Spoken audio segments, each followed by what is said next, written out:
All right. Shabbat shalom. Shabbat shalom. Shabbat shalom. We are back.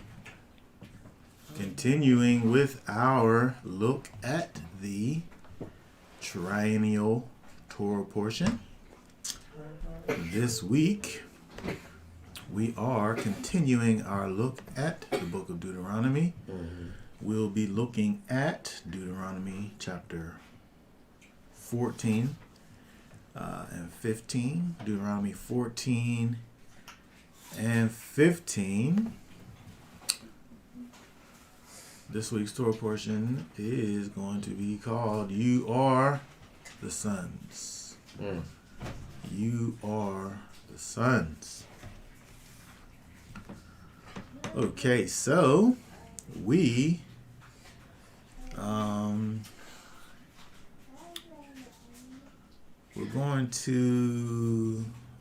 going to begin with preliminary text because we want to have our minds in a particular place when we look at these laws that we'll see today. So we're going to begin.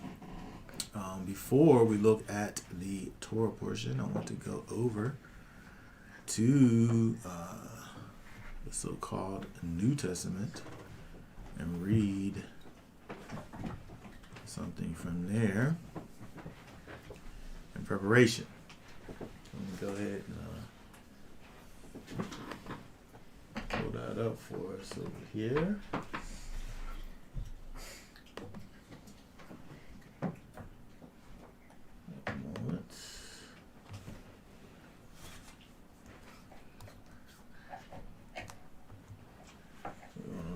Romans. Alright, let me put that up here on the screen here. Romans chapter 7. Read for us the first six verses here.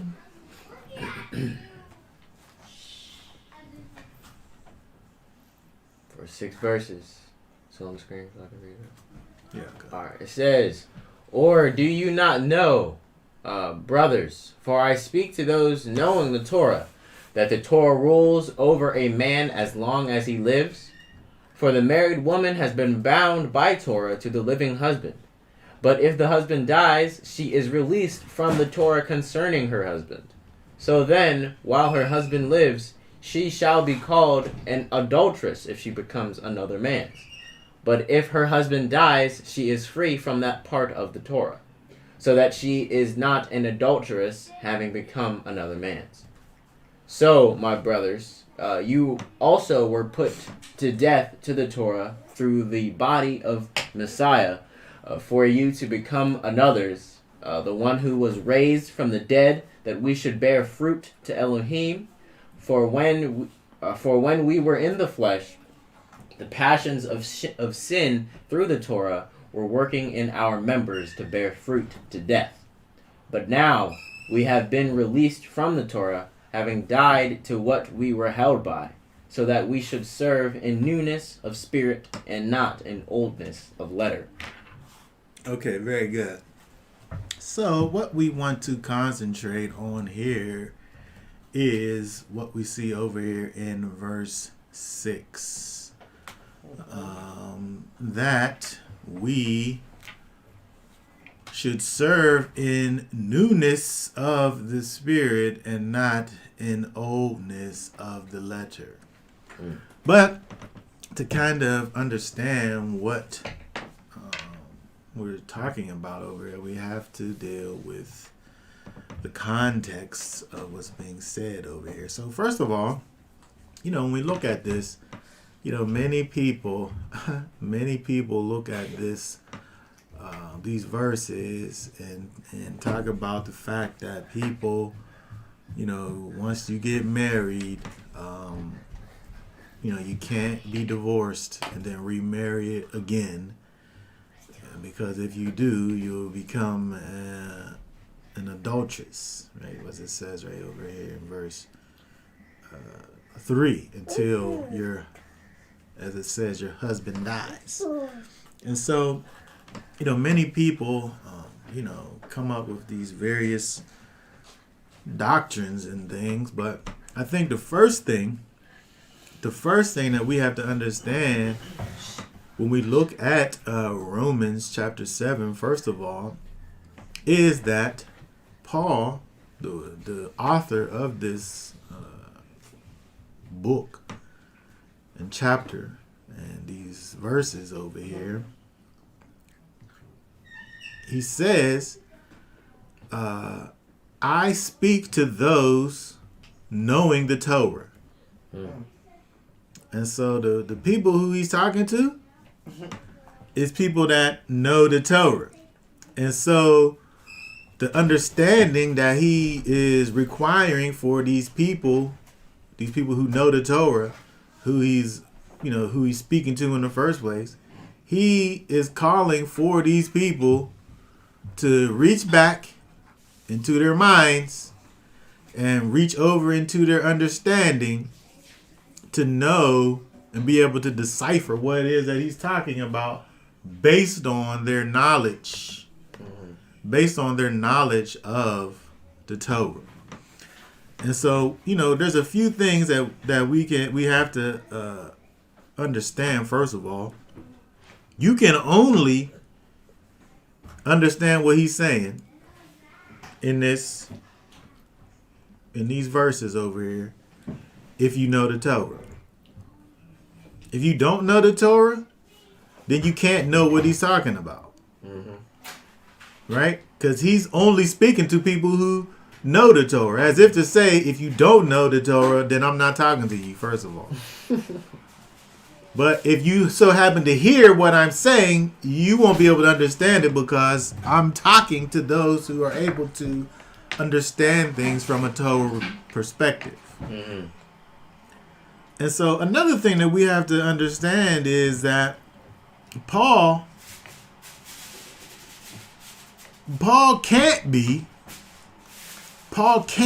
making a new law that would supersede what the current law is that was given by Moses. Because as an apostle of Yeshua, he's bound to work within the confines of the law that currently exists. So therefore, whatever it is that you might think that he means, it can't mean something that goes outside of the confines and the parameters that are set by his master, who is Yeshua. Like, we have to understand that because, again, he is an apostle of Yeshua. He's a sent out by the master Yeshua. So how's he going to go and come up with these new things that go outside of the Torah? He can't do that. And so, we have to be able to understand that there's a difference between Paul making an ecclesiastical ruling or law and him making or augmenting or nullifying or establishing a Torah command. And an ecclesiastical law or a church law or a body of Messiah law, he can make that because he's an apostle, right? And he literally he's the founder of churches. And so he sets up assemblies. And so he's able to create ecclesiastical rulings and laws. Just kind of like how whenever the whole thing with Acts chapter 15, and they go before the Jerusalem Council, there is ecclesiastical rulings being made, right? Things that the ways in which the body of Messiah was kind of regulated and ordained to function. And so those type of laws and rulings, that's what the apostles are supposed to do. They're supposed to make judgments. They're supposed to make rulings. They even make laws. But what they don't do is establish, change, nullify, augment Torah commands. And that's what people try to say that Paul's doing over here. However, he doesn't have the authority to do so. Yeshua said he didn't even do that. So how is somebody who's sent by Yeshua able to do more than what Yeshua was even able to do? It doesn't make any sense. So we have to be able to, as we look at what he's saying, first of all, to understand, have that as a kind of a pretext, kind of presuppositions that we bring to these verses, that Paul can't go outside of the confines of what the Torah has already established. Okay, so knowing that, so it's interesting the language that's used over here as we go down. Verse 2, for the married woman has been bound. Here, let me pull up, because there's some things in here that could become confusing unless we understand them properly. Let's look at this and let's see it in this here.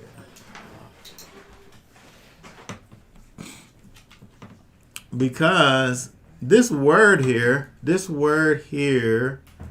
law, can have so many different understandings, where it's not always necessarily dealing with Torah.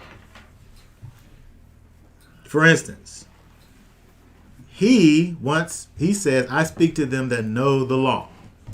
Right? So here he would be referring to the Torah, the law, statutes, and commands, so that they're able to know what he's talking about. But when we say how, and then when he goes on to say how that the law have dominion over a man as long as he lives.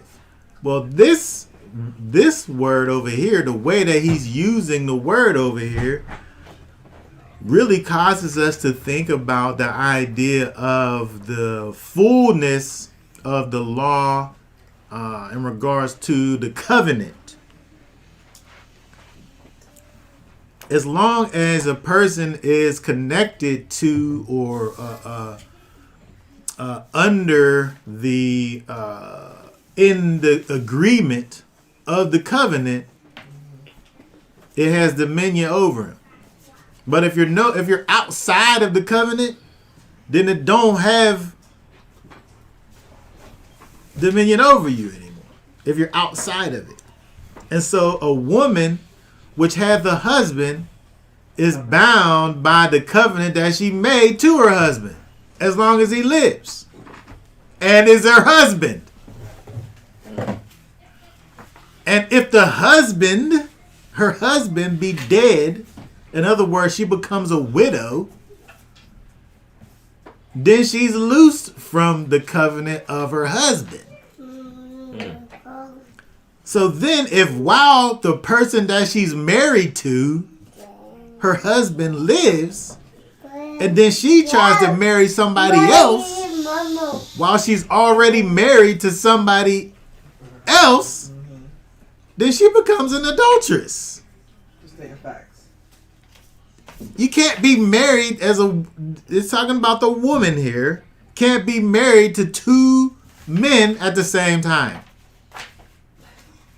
That's what it's talking about. It don't mention divorce in this thing once. It don't mention divorce. It's not talking about that. It's talking about the covenant relationship that a man and a woman have. And the woman, if she's in a covenant relationship, she's bound by that covenant relationship as long as she's, it's using the words, as she's a wife of a husband. Right? So if while her husband lives and then she tries to marry another man, that's something that she can't do. But of course, if she becomes a widow, if her husband that she's married to dies, she's free from the covenant, so that she isn't an adulteress. Okay? And so that's for one thing. And so for another thing, to have the understanding that people try to do with this thing and try to make it be like you could get married one time and any other time is some kind of violation. Well, we have a biblical issue with that. Hold on one second here. For some reason my Wi-Fi kind of bumped out here a little. Okay, hold on one second here. We're having some technical difficulties.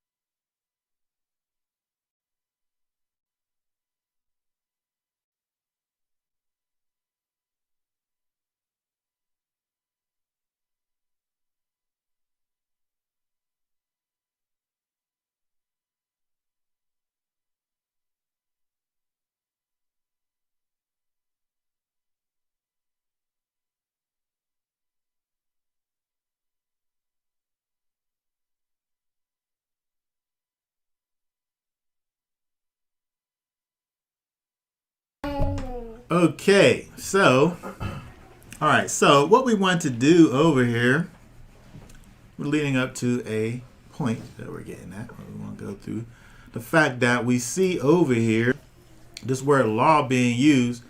Now, even though it says that she's free from the law, if it says that she is free from the law, does that mean that she's free from the commandments? It's free from the law that attaches her to the person that she's married to, or, you know, who she's married to, the covenant. And so even though the word law is being used right here, speaking of the covenant relationship that she has with her husband. Okay? But I wanted to go back into the Torah.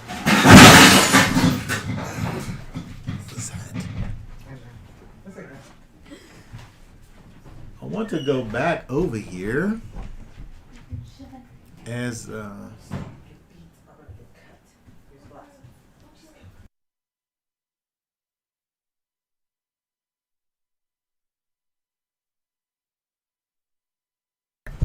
right, let's go over to Deuteronomy 24. See, this is the problem that we have with that thought process, that a person has to just be married to a person forever, and there's no such thing as divorce. Because it says over here in the Torah, remember, the people who were supposed to be understanding what Romans chapter 7 had to say no to Torah, and they know what it says in verse 1. What's verse 1 say right there? Verse 1 says, when a man has taken a wife and married her, and it comes to pass that she find no favor in his eyes, because he hath found some uncleanness in her, then let him write her a bill of divorcement. Okay, so he could divorce her, and then what happens And after give that? it in her hand, and send her out of his house. Okay, so she's no longer his wife anymore. And then what's the verse 2 say? And when she is departed out of his house, she may go and be another man's wife. Okay, so she's able to lawfully go and be another man's wife. So, if we look over here in Romans, back in Romans, chapter 7, when he's talking about over here, so then if while her husband lives, she be married to another, she shall be an adulteress. This is specifically speaking about a woman who has a husband, not one that's divorced, but who has a husband and then goes and marries another husband. He's trying to get the idea into the people's mind that you can't be in two covenants simultaneously. That's what he's getting at. You can't be part of two covenant relationships at the same time. Right? You're an adulteress if you do that. Okay? And so the point, he gets down to verse 4. Wherefore you become dead to the law by the body of Messiah. But again, the law that he's talking about isn't the law as if to say the commandments, but the idea over here is the idea of the covenant. The so-called old covenant. You become dead to the old covenant by the body of Messiah. Okay, so it's talking about the transition from one covenant to the next. And so by the time we get all the way down to verse 6, which kind of leads us into what we want to think about as we look at our Torah portion in Deuteronomy chapter 14, understanding the spirit of the law. Understanding the inner meaning of the law. Okay? Understanding what it is that the law is trying to get us to understand. Right? The law wants for us to understand something when it says do this or that. Not necessarily about the letter of the law, not about what it is that you're doing. I'm saying in the confines of this so-called new covenant, but what it is that the spirit of the law is requiring of you. Right? When we look at these various laws, when we see different principles that lie within those laws, those principles that exist there, that's the spirit of the law, right? And so when we look at these different laws, statutes, and commands, especially when we're looking at Deuteronomy 14 and 15, where there's kind of gets into a list of commandments, understanding that through Messiah, we're in a new covenant. And according to the old covenant, we no longer live according to the old so-called old covenant, right? Because we are in a new covenant. But that don't mean that we're dead. It's not, again, we're not dead to the law. We're dead to what this law is speaking about, which is the covenant, right? And so we're not required to do the letter of the law, mostly because we can't do it, right? Because we're in exile. We don't have a priest. We don't have temple, right? We don't have all of these things. right? But what we can do, what we're able to do, is execute the principles that these laws, statutes, and commands are requiring of us when we, look at these laws from a spiritual perspective. So we want to, as we look at Deuteronomy chapter 14, to first of all know what it is that is saying in the context of how it's being said, so that we're able to get to the spirit of the law and understand the inner meaning of the text. Okay? All right, so let's go over to Deuteronomy and read Deuteronomy 14. Then we'll go ahead and go through some of these different things over here. All right, so go ahead and read for us, starting at verse 1.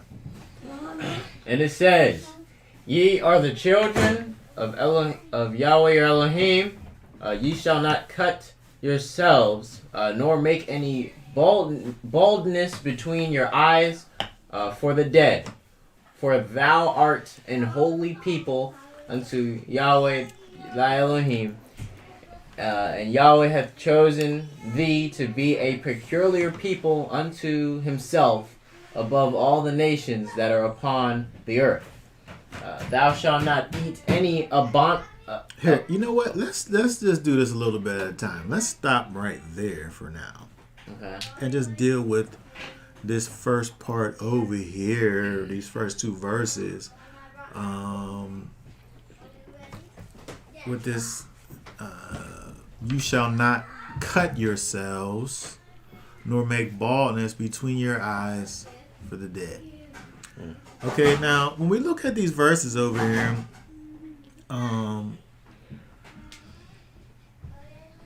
we have to understand when we look at these scriptures that, to understand what it's saying, we have to deal with the context first, right? Just like how we did looking at Romans chapter 7. Who's the author talking to? What is going on in the, where the audience, who's the audience? Who's he speaking to? Who's the one that's speaking? Right? All of these things. What's going on?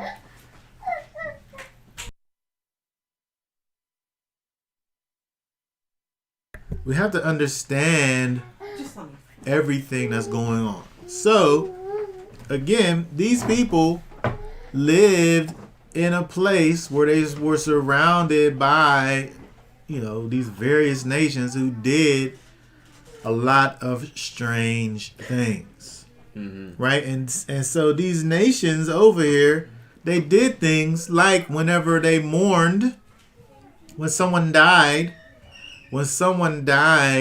part of their mourning process, they would bloodlet. Right? They would cut themselves and let blood come out as a form of mourning. They would shave, parts of their head, their forehead. They would cut the hair off, as a form of mourning, people who've died. And so if we were in the time that this was spoken, we will be able to understand, this people does this and that. Right? There's things that certain peoples did, and the things that they did kind of identified who they were. Right? And these people who did these things obviously were people who were people other than Israel. Mm-hmm. If we look over in 1 Kings, let's go over 1 Kings real quick.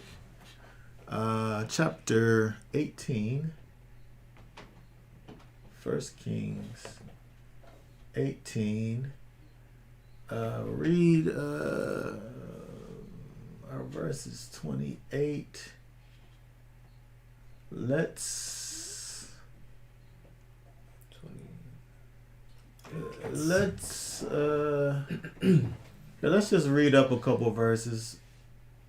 Start at verse 26 there. It says, "So they took the bull which was given them, and prepared it, and called on the name of Baal from morning even until noon, saying, O Baal, answer us. But there was no voice, and no one answered." Okay, so these people obviously are worshipers of Baal. Baal. Right? They're worshipers of Baal. Right? So we know who we're dealing with. Right? These pagan, heathen folks. Okay, keep going. It said, and they leaped about the slaughter place which they had made. And it came to be at noon that Eliyahu taunted them and said, Cry aloud, for he is a mighty one. He is meditating, or he is busy, or he is on a journey. Or it could be that he is asleep and has to be awakened. Okay, so this is cracking me up because we see that the prophet over here is now taunting these people that are crying out to their false god, Baal, who is nothing, right? He's nothing. He's a false god, right? They're crying out for him to do things, and he's not doing it. And the prophet's over here, you know, what? Is he asleep? He can't hear you? He's busy? Okay, 28. It says, and they cried aloud and cut themselves, according to their ruling, with knives and spears, until the blood gushed out on them. Okay, so understand, they wasn't killing themselves. They wasn't committing suicide. This was a form of a mourning. Right? This was something that they did as a form of mourning, right? And so they sat there and they cut themselves and they let the blood come out, right? Mm-hmm. And so again, these are things that these other nations did. And so the Most High, of course, wants for us to not have our ways and customs be aligned with that of these heathens, right? And then he says it, right? He says, read verse 2 again. For you are a set-apart people to Yahweh your Elohim. That's the reason. That's the reason why you're not supposed to cut yourselves nor shave the front of your head for the dead. Mm-hmm. Because you're a set-apart people to Yahweh your Elohim. And so he doesn't want for his people to behaving in a way that mimics that of these foreign nations. And again, this is something that they knowingly did. It's interesting that they have a name for this. They have a name for this thing of cutting or shaving, you know, your head for the dead. It's interesting that the Catholic Church allowed. I'm not gonna say allowed at some point in history. They allowed for their priests to make that bald spot on their heads. They gave them permission to do it, knowing that this was this thing that was associated with these pagan practices. They made this false bald spot on their heads. The monks, they would shave their heads. I don't have an explanation. I don't know why they did. I'm just making the point that it was allowed by the Catholic Church for these monks to do this thing, participate in this known practice that these heathen nations did where we're able to look at these so-called propagators of the Son of the Living Elohim and see in them things that cause us to think about these other nations. Mm-hmm. And so this is exactly what the Most High didn't want for us as his people to be doing. But, of course, when we look at, various points in the historical record, people who claim to be followers of the Most High, including Israel, we allow for these practices and things to creep into our set apart holy worship. Mm-hmm. Okay, so let's keep on going over here. Let's read from 4. We want to go back to start at verse 3 and read down to 21.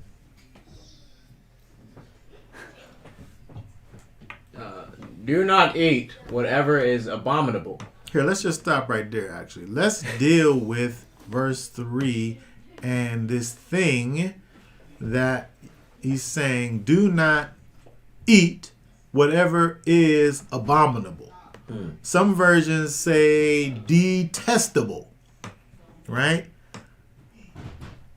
So, first of all, it's interesting. Whatever these things are, the Most High is deeming these things to be abominable or not abominable. He's deeming them to be a detestable thing or a not detestable thing. And so what we have to be able to understand, again, when we think about the Most High and who he is, if he declares something to be so, and he never says, he never, recalls, he never does a recall on his statement. If he never recalls his statement, then his statement continues to be true. Just what we have to know.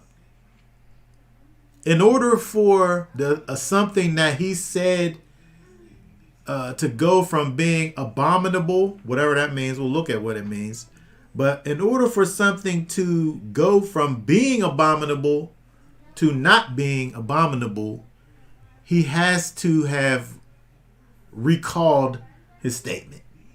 He got to go back on what he said in order for that to be the case. I don't know where he does that. Somebody put in the text wherever he goes back on his word what abominable, what is considered abominable. Somebody go ahead and put that verse in the chat. But let's look at this real quick. Let's see what this is here. Abominable. Let's look this up here, because whatever this is, he declares these things that he don't want us to eat. He declares these things to be that. So let's see what it is. Let's see what this word is. Thou shalt not eat any abominable thing. And so these things that he's calling abominable, these toeba things, let's see, disgusting. These things he says are disgusting. My kids, for whatever reason, they use this word disgusting.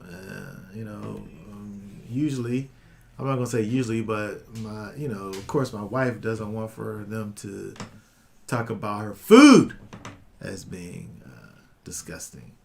But when they don't like something, they say this terrible thing. That is disgusting, right? But this is what the Most High is calling these things. It's something that's, when I think about something that's disgusting, I don't want to look at it. I don't want to see it, right? That thing is disgusting. It's an abhorrence. That thing is an abhorrence, right? These are some serious words over here. Whether it's talking about something can be morally disgusting, right? And so he's talking about these different animals in regards to eating them, right? Mm-hmm. In regards to food. So again, we have to keep that in mind. A pig, in and of itself, you wouldn't think of it as being an abominable thing. Just for the simple fact of being what it is, right? That's not the point. The idea is thinking about it in terms of food, right? Do not eat the thing, because as far as food is concerned, it's not that, right? A pig would be a necessary thing. If you're a farmer, you could have a pig. You wouldn't say, well, I'm not even going to have pigs. They're excellent garbage disposals, right? They'll eat almost anything, right? So some things that you want to do away with, you give it to them. They'll eat it, right?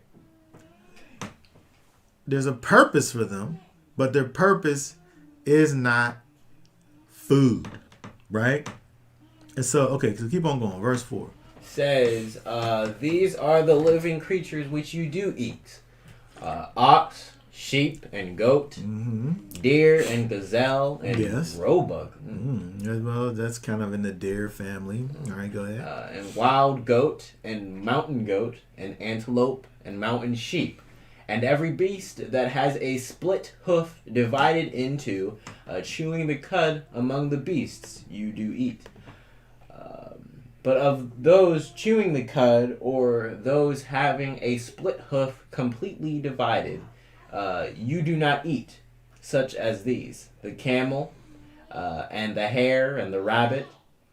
For they chew the cud, but do not have a split hoof.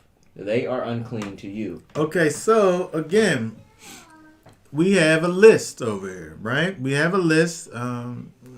It's not necessarily a comprehensive list. He gives us a list, but along with the list, we have a particular criteria over here, right? Mm-hmm. Here's these animals. Eat these animals. These are the ones you could eat: the ox, the sheep, the goat, the deer, gazelle. It's interesting that some of the sages spiritualize these clean animals and talk about all of these clean animals: the deer, the gazelle, roebuck, goats, antelopes. These are all horned animals, right? All of these clean animals are horned animals. And so it kinds of they talk about these horned animals and thinking about it from a spiritual perspective in terms of they have this protection on their head, right? They have a protection on their head. These things that are clean have these horns, these head protectors. And it's interesting that when we think about this life that we live, in order to kind of remain in a state that is pleasing to the Most High, we have to be able to protect our head, right? We have to be able to fend off things that would hinder or cause harm to our heads, right? And so it's interesting that this is something that these some of these ancient writers bring up, that the clean animals have these horns, right? They all have horns that grow out of their heads. But again, another thing about these animals, they're all, or not all, but mostly, they're mostly these domestic animals, right?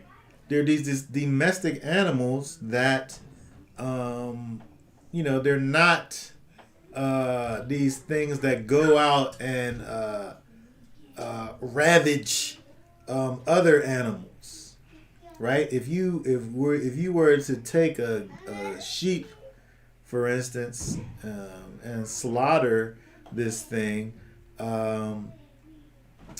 this sheep, you might have some resistance, but it's not going to kind of fight and kill you. Yeah. Right. And so you could think about the fact that these animals kind of are able to submit themselves over to someone, right? Unlike something like a lion, right?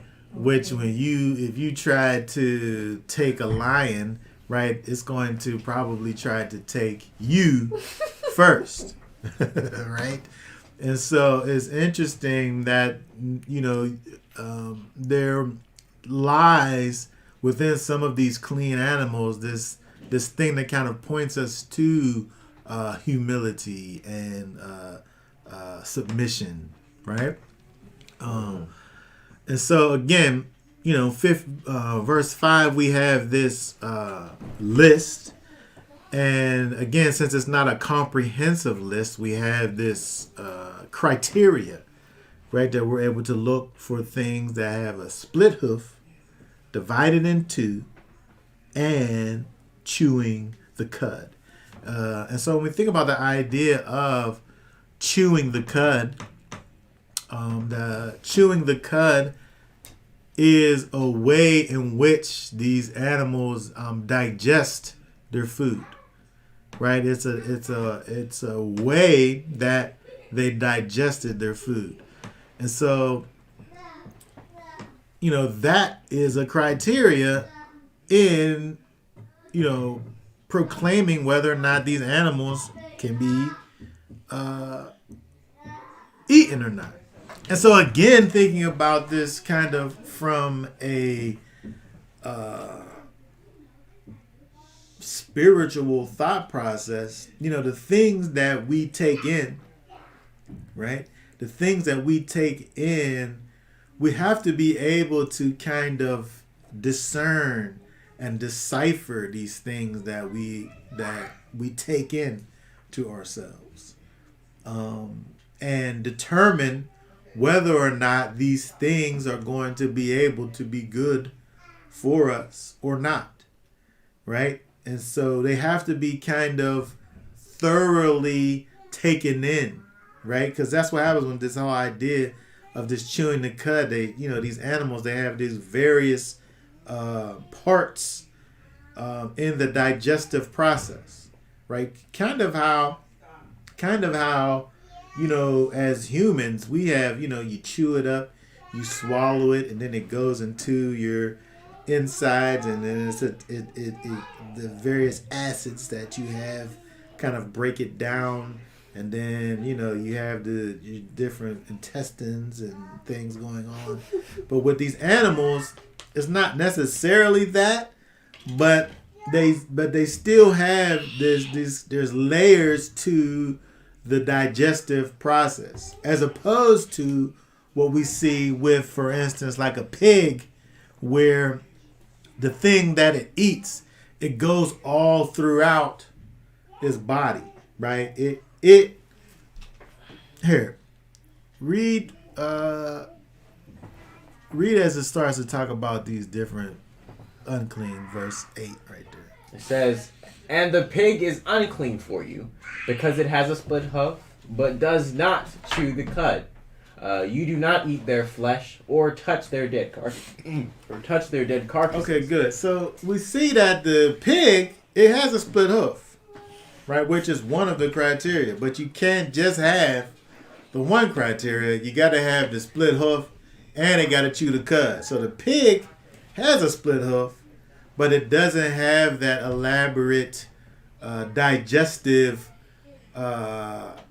process in it. So besides the fact that it'll go and eat whatever, its body doesn't properly process the things that it eats, causing all of that stuff to go all throughout it, causing it to be this disgusting thing. Right? And then notice he says that you do not eat the flesh nor touch its dead carcasses.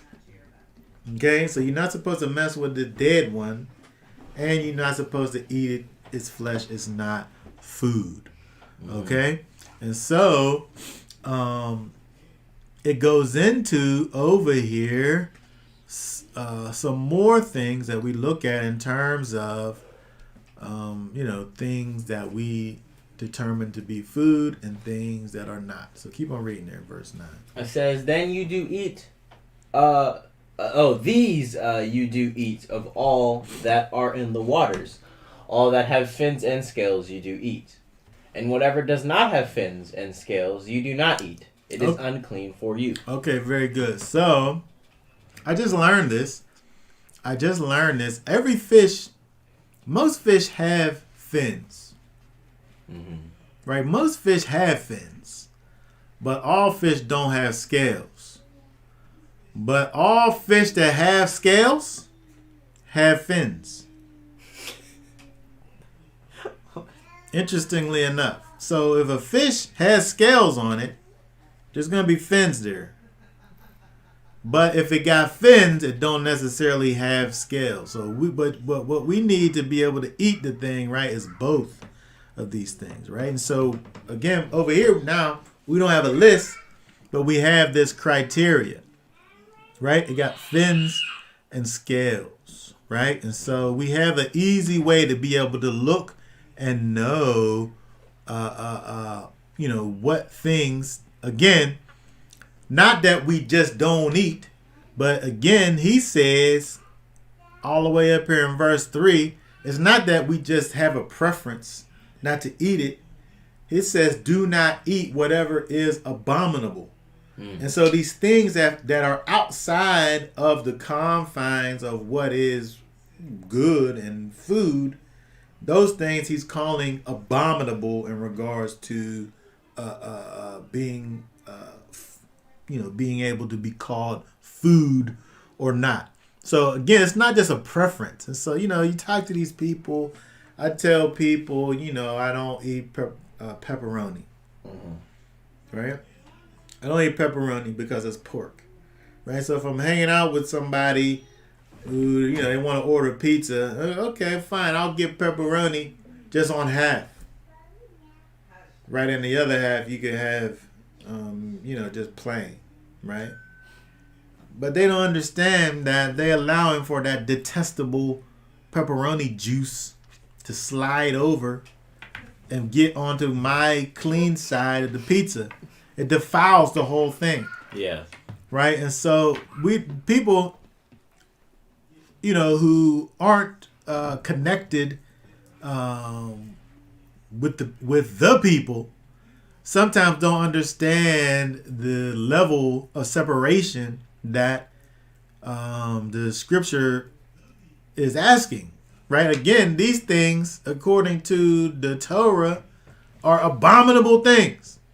So, if somebody said, well, I'd like a little feces on my pizza. Right? That's a detestable thing. You don't want feces on half of your pizza.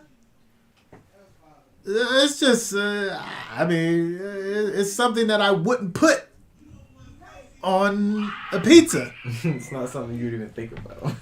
But it's a detestable thing, right? And so, would you even want there to be like feces on half of the pizza? But that's how we think about these things that are detestable. That's what we think about these things that are abominable. And so this is the category that the Most High is placing these things and saying, this is how you view these things. And again, He never lifted the ban. He never lifted the ban on these detestable things. He never said that pig can be food for you. Yeah. Let's see what we have over here. What's it say here? The pig appears clean on the outside, cloven-footed, but is unclean. It's interesting. It's interesting when we look at a pig. We look at this swine, this sow, this thing that, when we think about a pig, right? And even what it even represents, right? It's this created thing. The Most High created it. It has a purpose, right? There's a purpose for all of the Most High's creations, right? But we have to understand that there's also a lesson to be learned when we think about this pig, right? When we think about this sow, this swine, this abominable thing. Although it may have the appearance of cleanliness, right? If we look at it on the outside, it's just an animal. A pig probably to somebody could look cute. You could look at a little pig and say, "Oh, this is the cutest little thing that I've ever seen." But what is happening on the inside of that pig? Terrible things are happening on the inside of that thing. And the Most High said that we are a set apart people, not only on the outside, but on the inside as well.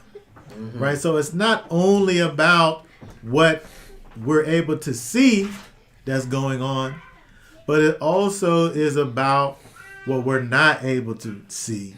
That's causing for this thing to be put on one side or the other, right? Whether it be something that's acceptable, that's clean, or something that is abominable and unclean. Okay, all right. So that's a very good observation in addition to our situation over here. So, all right, let's keep on looking at this thing over here. Let's see here. Where do we leave off? 11. Okay, go ahead. It says, "Any clean bird you do eat, but these you do not eat. The eagle, and the vulture, and the black vulture, and the red kite, and the falcon, and the buzzard after their kinds, and every raven after its kind, and the ostrich, and the nighthawk, and the seagull, and the hawk after their kinds, the little owl, and the great owl, and the white owl." There's a long bird list, isn't there? Go ahead. Yes, and the pelican, and the carrion vulture, and the fisher owl, and the stork, and the heron after its kind, and the hoopoe, and the bat, and every creeping insect that flies is unclean for you. They are not eaten. Okay, very good. So, look, we have a long list. Something about these birds that we see on this list. These birds are scavenger type birds. Most of them. The falcon and the vulture and the eagle. These predator type birds. The buzzard, right? The seagulls, a predator type bird. You ever see these birds? They sit up there, they fly up in the sky, and they look down for their prey, and they swoop down, and these predator type birds. The characteristics of these birds is something that we can think about in terms of the Most High's determination on what these things, which category these birds fit in. It's something to think about. I just want to say these people that want to put chicken in this list over here, and then show you videos of chicken eating mice and eating all types of strange things as a justification for eating it or not eating it. I just want to say a pigeon, turkey, yes, chicken, turkey. A pigeon, which is a clean bird. Which does it give us a clean birds on this list? Mm-mm. It tells us what birds not to eat, but don't give us the clean birds necessarily on this list. But a pigeon is a nasty bird. Pigeons are nasty. They're like, I feel like a pigeon's like a rat with wings. I never forget, I had an apartment where pigeons lived on my bathroom window sill, on the outside. And, I would, sometimes, you want to have your bathroom window open kind of to air it out in there, right? And so I would push the nest off of the thing, but they would just build it back again. I guess it was a perfect spot for them that they liked. They would just build it back. But it would be all kinds of bugs and nasty stuff that would crawl on a windowsill. Where it was this nasty. They're nasty.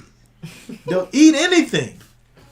But the criteria for a bird to be clean or unclean don't got nothing to do with what they eat. It don't got nothing to do with that. So, people can't really use that as to say, look at what it eats. It eats anything. He don't go into that. He gives you a list. He gives you a list and he says, these are the ones that you don't eat. And he don't even say why. Like, we really got to think about what it is that causes these birds that's alike within the birds, because he don't say. He just say don't eat it. Mm-hmm. But I'm just saying, people come up with these things and they want to say what's clean and what's unclean. And these things they're just, I've seen some pretty amazing things with people and their reasonings behind these things. But when you look at what we have here again, these things are really kind of predator type animals, right? As opposed to which really is kind of something that seems to go across the board, whether it be birds or animals, land animals, right? Mm-hmm. The things that we eat aren't these predator type animals, whether it be land animals or birds, or even regular or even fish for that matter. And so it's interesting that when we look at these animals, these clean and unclean animals, there's kind of a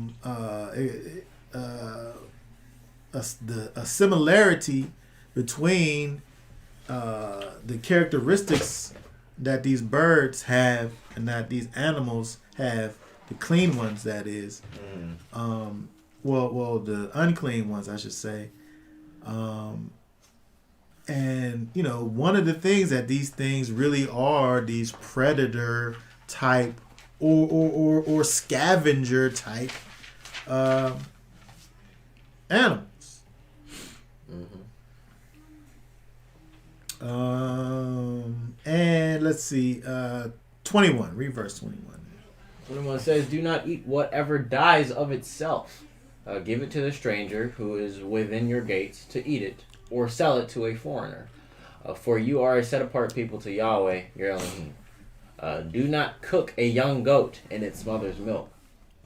Okay, very good. Okay, so we have here two different things that we want to talk about. Again, we want to continue to think about the context. Israel is going over into the land. Moses is pointing the people over to the land. Go over there. When you get over there, this is what you do. And so it's interesting when we look at verse 21, do not eat whatever dies of itself. Give it to the stranger who is within your gates to eat it, or sell it to a foreigner. And so, what's this? What about it? Oh, yes. The people who are against eating meat altogether, I mean, they can't have this book in their Bible. They can't have this book in there, and they can't have Leviticus in there, because these things talk about meat, right? And so it's just people are they do some silly, goofy things. These people, and so it's interesting. I want to look at this verse 21 over here, where it talks about do not eat these things that die unto itself. Give it to the stranger who is within your gates to eat it, or sell it to a foreigner. You don't eat it because you're a set apart people. You don't eat it because you are a set apart people. Let's look at this. Let's look at something here. Leviticus 17. Read verse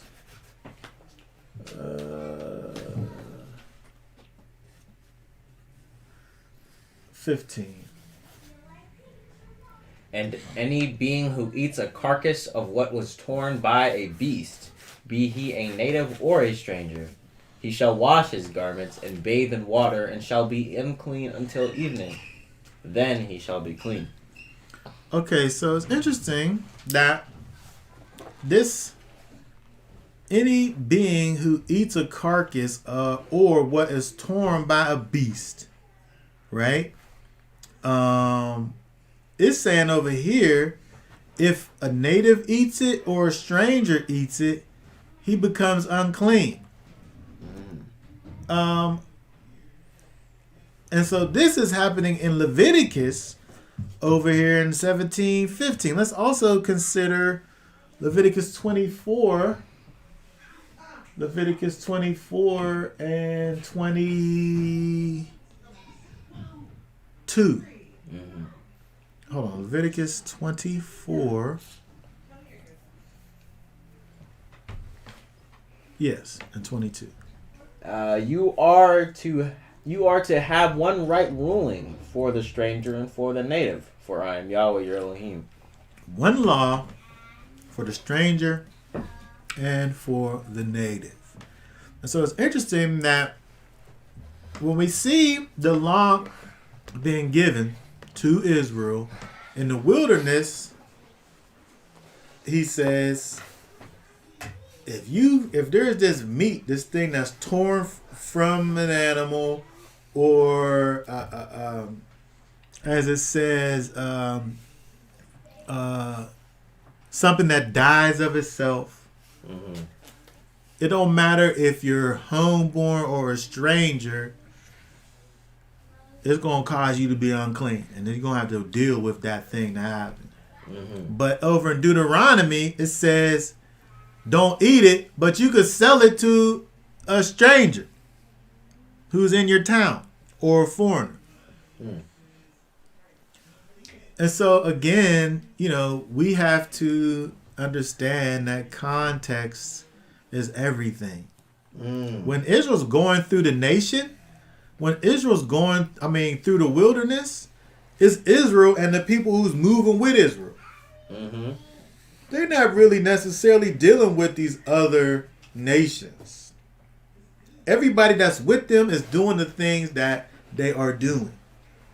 Right? And so if you're dealing with strangers, foreigners, other nations, they're moving along as Israel.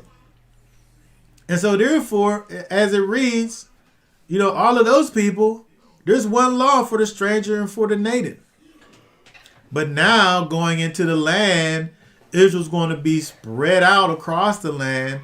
There's going to be all types of interactions and things with passers-by, people, on these border territories, where you're going to be dealing with these other nations don't have nothing to do with you. And so now, because of that, understanding that you are in fact going to be dealing with these other nations that don't have nothing to do with you, those are the ones who you could take this meat that you found and say, here, take this. You have this. It don't matter if you're clean or unclean because you're on the outside anyway, right? And so we have to think about the context. Back in Leviticus, this is what's given to the people in the wilderness. When we're talking about a people that's going through together through the wilderness as one people, a mixed multitude. But when we're dealing with, again, in Deuteronomy, with Israel, as Israel is going to be going into the land, into the land of promise.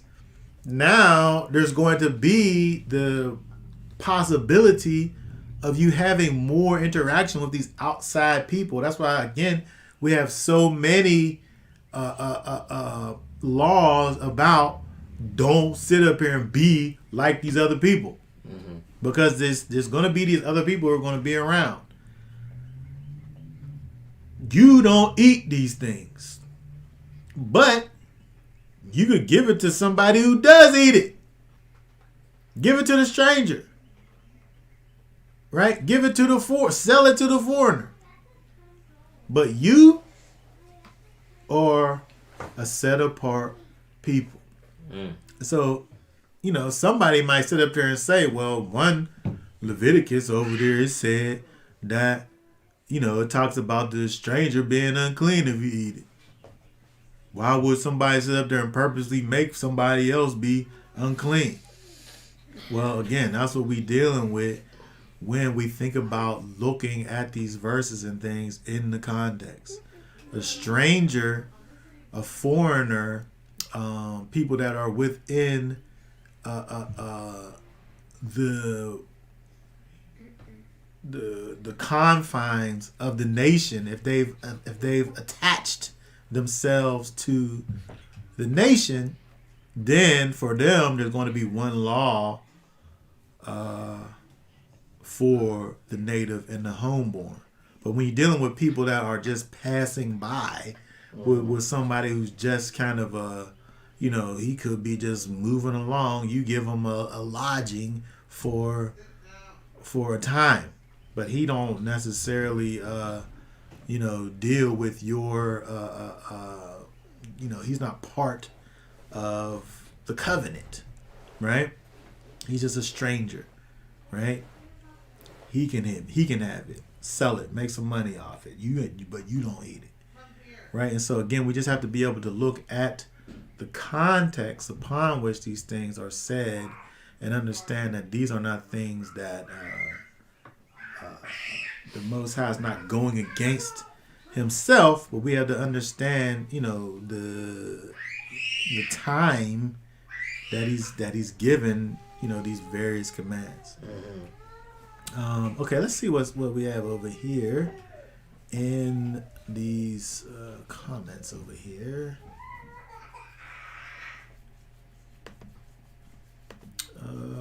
Let's see here. That's the scripture. So-called Gentile Hebrews used to eat unclean food in general. Yes, I don't know which scripture you were referring to.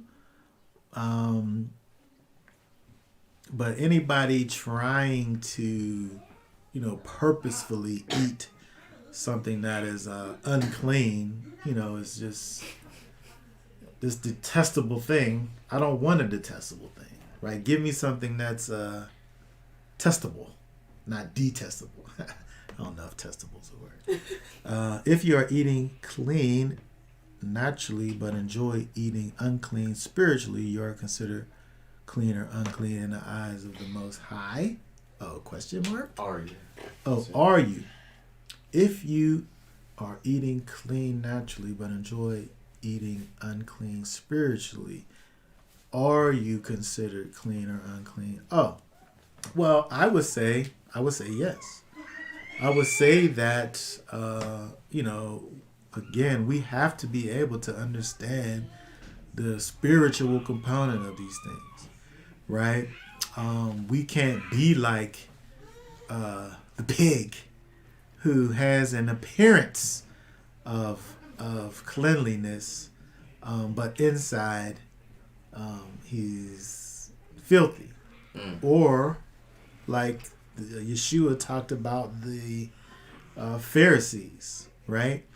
Who he said their insides were like sepulchers, right? They were like these places where dead people stay, right? We have to understand that yes, the Most High wants for us to eat a certain kind of way, but He also tells us that we can't live by bread alone, right? But by every word that proceeds out of the mouth of the Most High.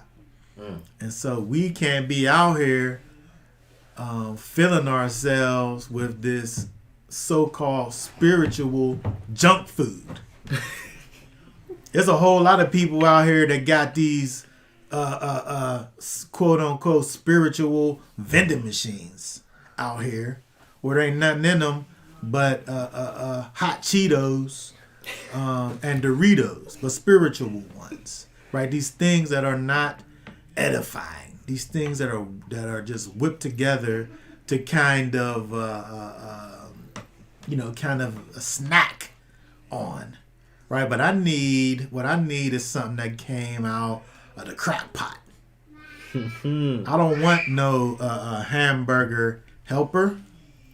I don't want no hungry man TV dinner. I don't want nothing that you could heat up in the microwave. I need something that took about an hour and 20 minutes to cook spiritually. Right?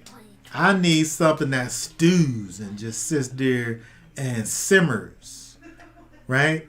I don't want no little snack. Right? And that's what's wrong with some of these people out here. They're giving out this spiritually unclean food, and we just take anything we could get from anywhere. Right? And it becomes a problem. It becomes a problem when you just are able to just look around and just get and just grab. You're a scavenger. You're a scavenger. Let me just get some of this over here. Let me get some of this over here. Let me just, all this, something drops down and you just grab it up. Right? That's not the kind of animals that we are. And it's not the kind of animals that we eat. Right? We eat these animals that we grow. Right? And we feed the animal. And we tend to it. We love the animal, right? And we grow it up, right? We put fences around it so that stuff can't come in and attack it, or that it can't go out and escape, right? This is how we treat the food that we eat. But when we think about our spiritual food, it don't matter where it come from. I'm gonna get some of this, get some of that. You're a spiritual scavenger.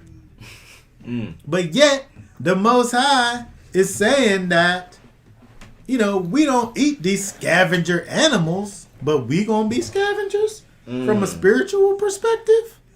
It don't add up, right? And so I'm saying absolutely. We have to think about being spiritually unclean based on what we eat, spiritually. Yes, absolutely. All right, let's see what else. We got a lot of these. Let me see if I can get through some of these comments over here. What this one say here? All the leaven in my I don't want to waste. I find some way to get rid of it. Is okay, give it to another Hebrew who hasn't accepted the faith. Well, I wouldn't put that in this category. Like when you think about the idea of giving the food that you wouldn't eat. Over here, the example that we have is giving it to somebody who's not, it don't affect them. Right? If you say you're going to give it to a Hebrew, you're giving it to something, you're giving them something that does in fact affect them, but they don't know it. If I'm saying that I'm a Hebrew, if I'm saying that I'm Israel, if I'm at least at that point, they don't know necessarily what's best for them. So it's different from somebody who's obviously a Gentile. Mm-hmm. Somebody who's obviously not in any way trying to deal with the ways of the Most High. And so if you want to get rid of something, no, I wouldn't give it to another quote unquote Hebrew. I'd give it to some heathen person who could care less, right? Don't give it to some person who should be doing something but isn't necessarily. You should even be set apart with whom you eat with because you don't know how some people cook. Yeah, that's absolutely right. And being somebody who, when you've been eating a certain kind of way for a certain amount of time, you go and you deal with, other people, either you're going to ask is there meat in the greens or you just don't eat the greens, right? One of the two got to happen, right? Either you're going to find out what's in the food or you just don't eat it. Mm-hmm. But don't feel bad like you could just go and just eat whatever. Like, it's just part of our thing, right? Where again, it started off saying, the reason is because you're a set apart people. Mm-hmm. Right? So, if you can't be at the place where you're able to say, what's in that, did you put pork in the greens? Then, just don't eat it. Mm-hmm. But don't just say, well, I'll just pray over it and make this detestable thing, this feces-filled thing, I'll make it clean. You can't, obviously. What we have here, and if you're kinfolk, Oh, yes, that's you can't give it to them, right? Absolutely. Let's see here. Luke 11:39. Yahushua said to them, "Now you Pharisees cleanse the outside of the cup and the platter, but your inward parts are full of extortion and wickedness." Yes, that's kind of what we was dealing with. It's possible to give it away prior to the feast. Yeah, I think. Yeah, I mean you can give it away prior to the feast. But I would still say that I would give my things away to, if I was giving it away, I would give my things away to people who were Gentiles. You can't, sometimes you gotta look out for your people more than they look out for their own selves, unfortunately. Okay, so let's deal with the last part of this verse over here. Verse 21. Do not cook a young goat in its mother's milk. And so it's interesting when we look at this verse over here and think about it. Again, we think about the idea of Jewish kosherness, kashrut. the reason why the idea of not eating dairy and meat together is this right here: do not cook a young goat in its mother's milk. This is a under interpretation, I should say, of this verse over here. But I think that the better way to understand this verse would be dealing with, again, the underlying principle that exists within it, right? I feel like if we look at this just from a literal standpoint, to do this thing would be some terrible kind of vindictive, torturous thing to have done, right? To take the thing that is the nourishing, life-giving substance of this young goat and then kill him with it. Right? That's a terrible thing to do, right? And so I think when we think about this, and again, these laws, we don't think about the fact that these laws that we see are oftentimes things that these other nations are doing that the Most High don't want for us to be doing,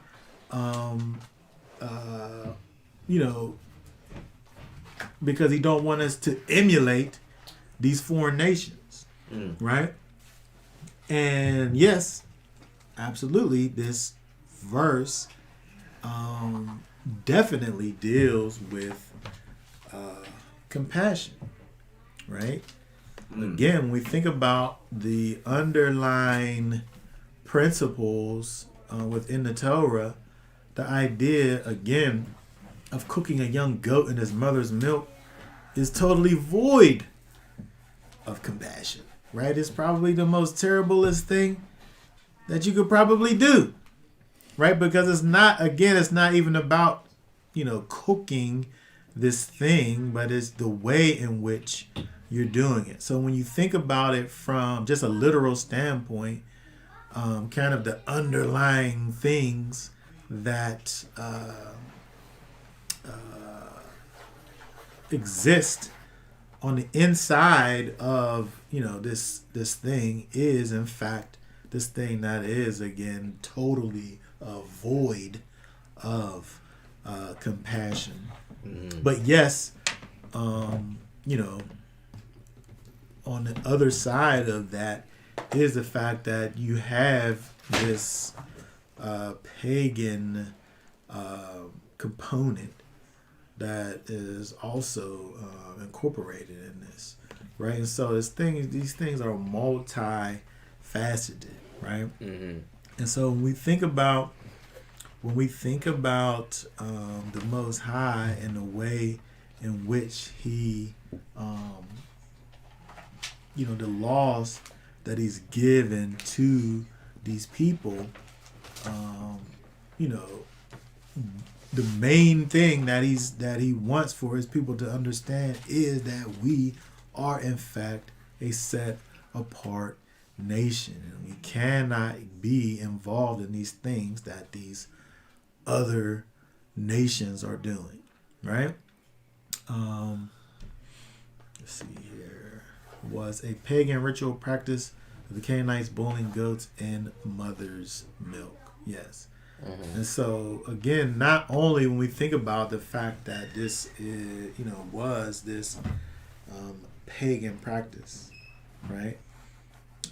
That's enough. That's enough to have it be something that you wasn't doing.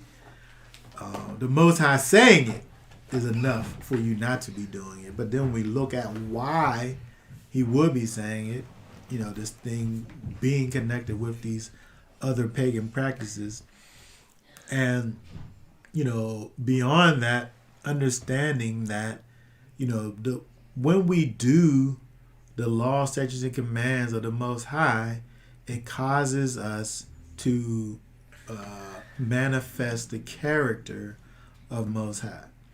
And so again, the Most High is about compassion, right? He's about mercy, right? He's about love, right? He is about, caring for those that are not able to care for themselves. And when we think about, things that are, that lie in the inner dimensions of these laws, these are things that we find, right? And so, yes, all of these things are true in terms of, the lack of compassion, the idea of these things being connected with pagan worship, and the fact that we, as the people of the Most High, have to be about separating ourselves from these things that can be connected to pagan worship. Mm-hmm.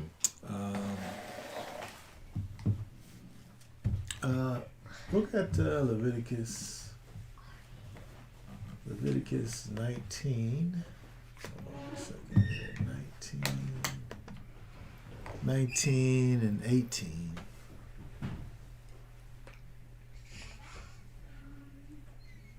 It says, "Do not take vengeance or bear a grudge against the children of your people, and you shall love your neighbor as yourself. I am Yahweh."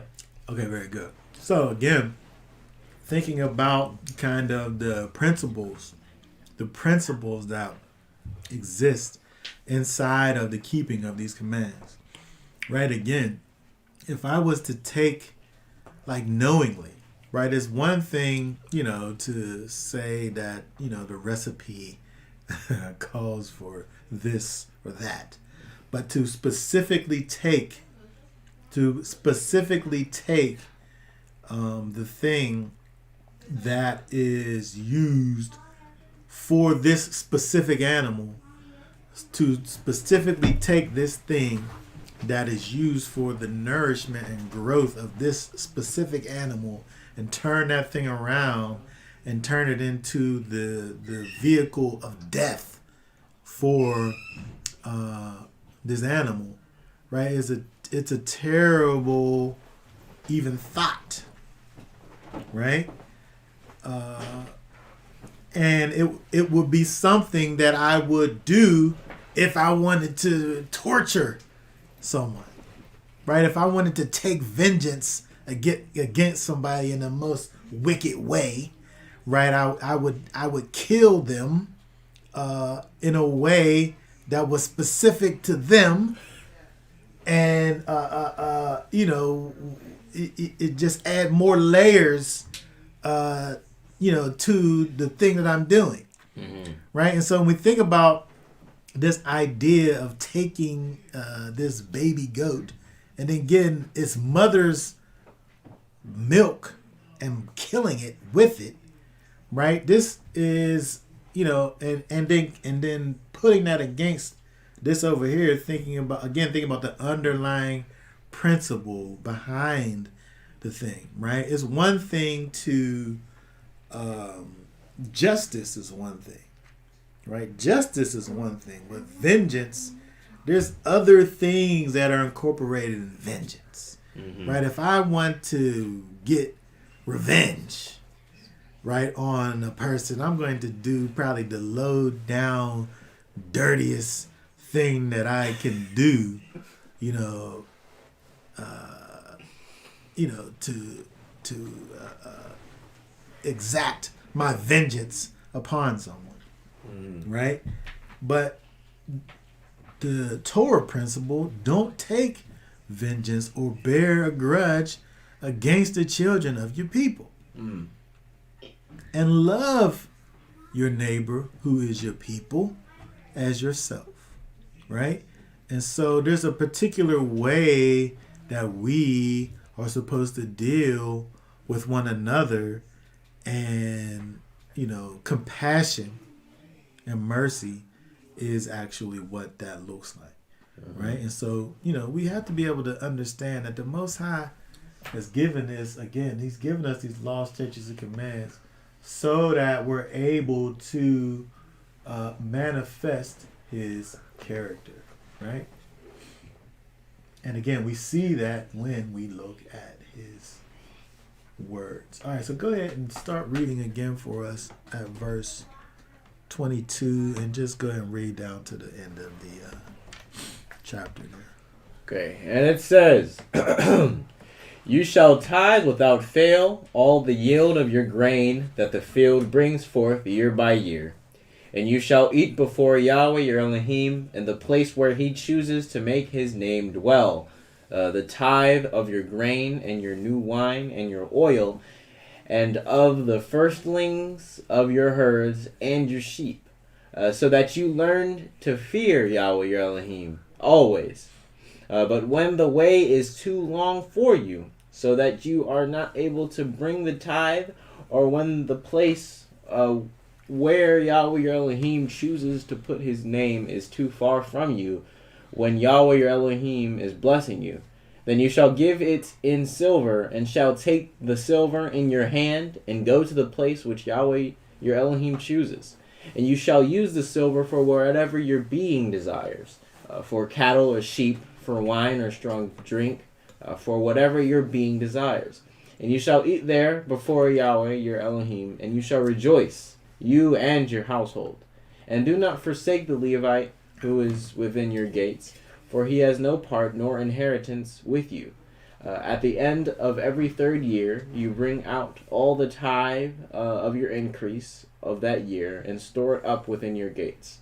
And the Levite, because he has no portion nor inheritance with you, and the sojourner, and the fatherless, and the widow who are within your gates, shall come and eat and be satisfied, so that Yahweh your Elohim does bless you in all the work of your hand which you do.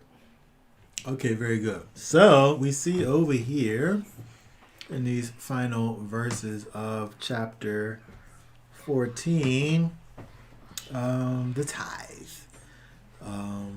People, it kind of gets on my nerves. It kind of gets on my nerves that people are so anti-tithe, as if it's some sinful practice, right? They speak about it in such a kind of a terrible way. Mm-hmm. But what people do, is, dealing with this from a principle standpoint. If you belong to a particular group, congregation, body, assembly, it costs money for these places to function. And this is the same concept over here, right? The priest, the Levite, he had to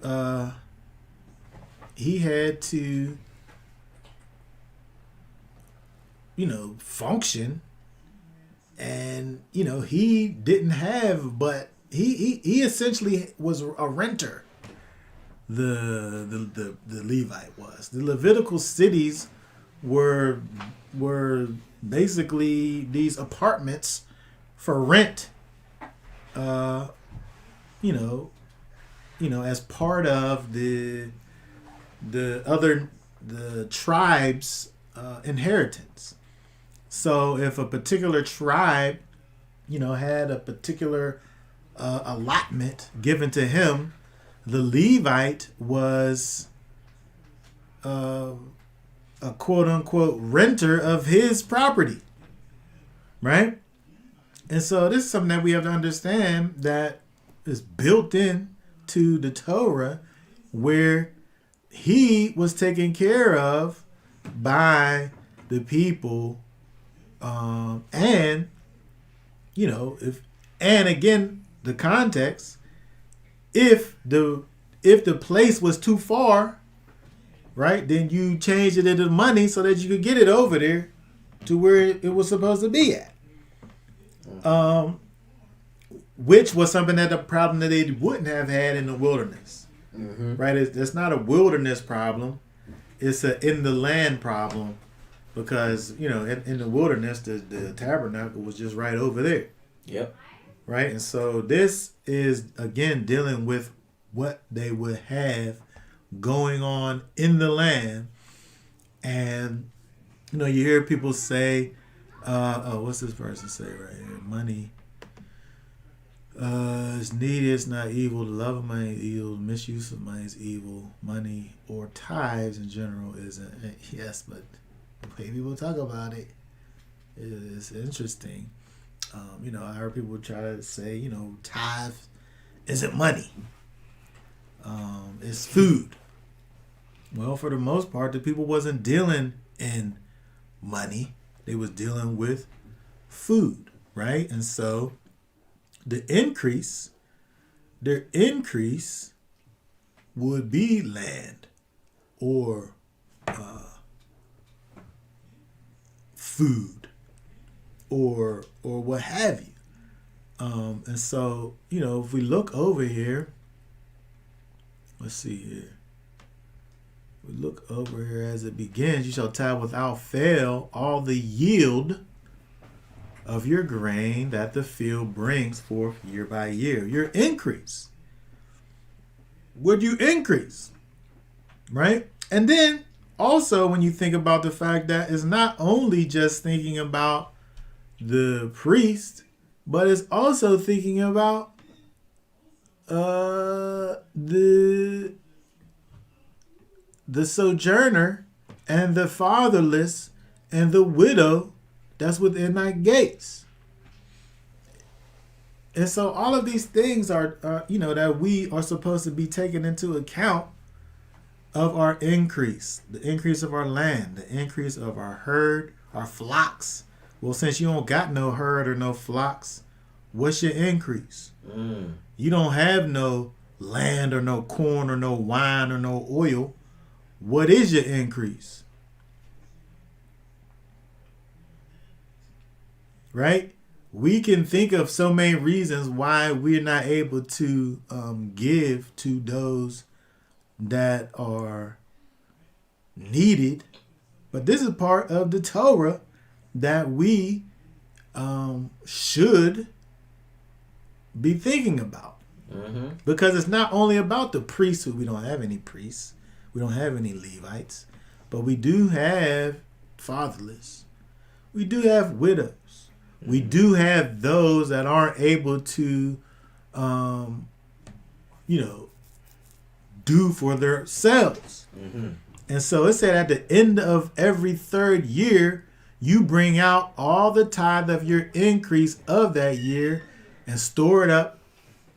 And then you give it to those that need it, which was these people, the Levites, the sojourners, the fatherless, and the widows. Mm. Okay? And so, this is something that we, as a people, need to do better with. Instead of being the one that's quick to talk about people and their quote unquote tithing from a principle standpoint, and I'm not talking about these prosperity preachers and these people that will sit up here and pray on their their assemblies or what have you. But you can't speak against and just make general sweeping statements about the idea of the tithe, because from a principle standpoint, it was about being able to provide for those that weren't able to sufficiently provide for themselves. You helped them to do it. And so, again, just from a principle standpoint, it's something that, you hear, I hear a lot people talking about just the idea of tithing as if it's some wicked thing. Just the way people talk about it is just, it's very interesting. But, to me, I feel like there's a lot of selfishness in that, where the commandment is anything but that, because it's about putting away a portion of your gain for the sole purpose of helping people who literally need your help. What's this say? King David got it right. With the free will offering, I will sacrifice to you. I will give thanks to your name, Yahweh, for it is good. No guilt, coercion, no competition. Yes. There's a free will offering. There is, in fact, a free will offering. But there's also this, which is that's a whole other thing, right? There's that, which is over and above this, but then there's this, and again, from a principle standpoint, it goes beyond the Levite, right? So you could make the argument and say, well, there's no priest, so who am I tithing to? Well, this tithe is more than just the priest. It's the sojourner, the fatherless, the widow, who, again, from a principle standpoint, is someone who is not able to properly provide for their own selves, right? Go ahead. Well, in our, there's a couple of things, but from our experience working with people who come out from a carnal position or whatever, it's so much survival of yourself that it's hard sometimes to think about giving. Yeah. You know what I mean? Because you're just trying to survive yourself. And so that's one thing. But another thing would be that we live in a society where, although all of us might have food to eat and everything like that, if you're living from paycheck to paycheck, you fall into the poor category. And so I remember speaking to someone who felt so bad that because by the time they would give their tithe, they wouldn't have enough money for food, they wouldn't have enough money for their home, for their car, for anything, basically to support their own family. And I said to that person, I believe you said to that person more, you fit in the poor category here. Like, you know what I mean? Like, you can't give what you don't have, and especially in the society that we're living in right now. And so, I think that, again, this is a loss for Lynn. I think that we kind of, or a lot of the places that really like push people giving 10% or whatever, they're not taking into account that people don't have that, number one. But on the other hand, it should be, I feel like a lot of the Hebrews coming out of the worldly mindsets are just so stingy, and they're not really able to just give with give with their heart, you know what I mean? Because they see a need, and that's where, we have a dinner or something like that, or a fellowship, or you're going to a fellowship. It shouldn't be like, I'm going to show up and try to take and get as much as I can get from that. It should be, what can I bring to the table? You know what I mean? Yeah, so it's a principle. It's a principle that we're talking about over here, and that's where we started from the beginning, understanding the principle behind all of this. What I'm merely saying is that the way in which people talk about the idea of it is, in fact, abominable, I would say. I agree. The way that people talk about it, because it's not some wicked thing. Yeah. It is something that the Most High put in place to care for those who need it. Yeah. The Levite, he says, who don't have an inheritance, the sojourner, the fatherless, and the widow that is in your gates. It was Yah making a provision. He was the Most High providing for his people, right? And so I'm merely saying the idea, this Torah principle, we can't turn it into a wicked thing because that's not what it is. Mm-hmm. And from a principle standpoint, it's almost as if, the idea of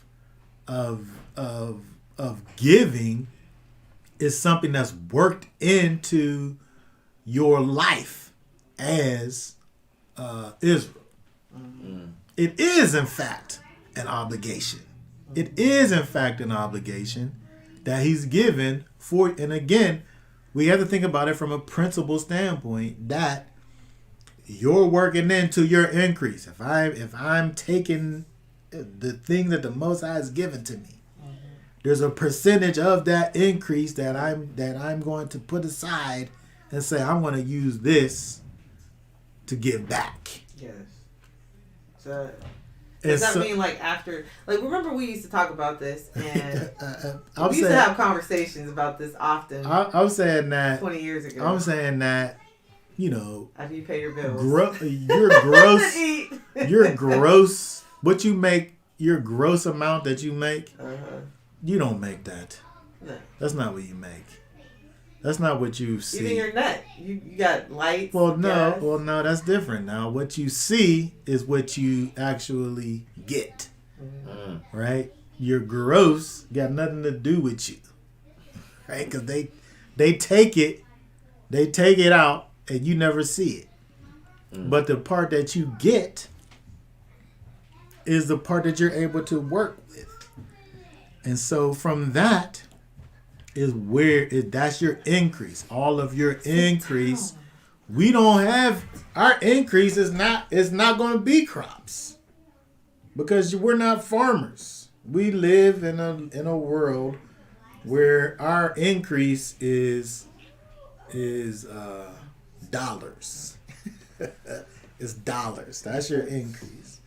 And so I'm saying that from a principle standpoint, the law has built in a place for us to intentionally set aside for those that need it. And so people are able to work that out however they feel like they need to work it out. But knowing that, from a principle standpoint, the Most High, he has it here, right here for us. We could either do what he is calling for us to be doing to the best of our abilities, or we could figure out a way that we're able to circumvent and work around what it is that he's saying.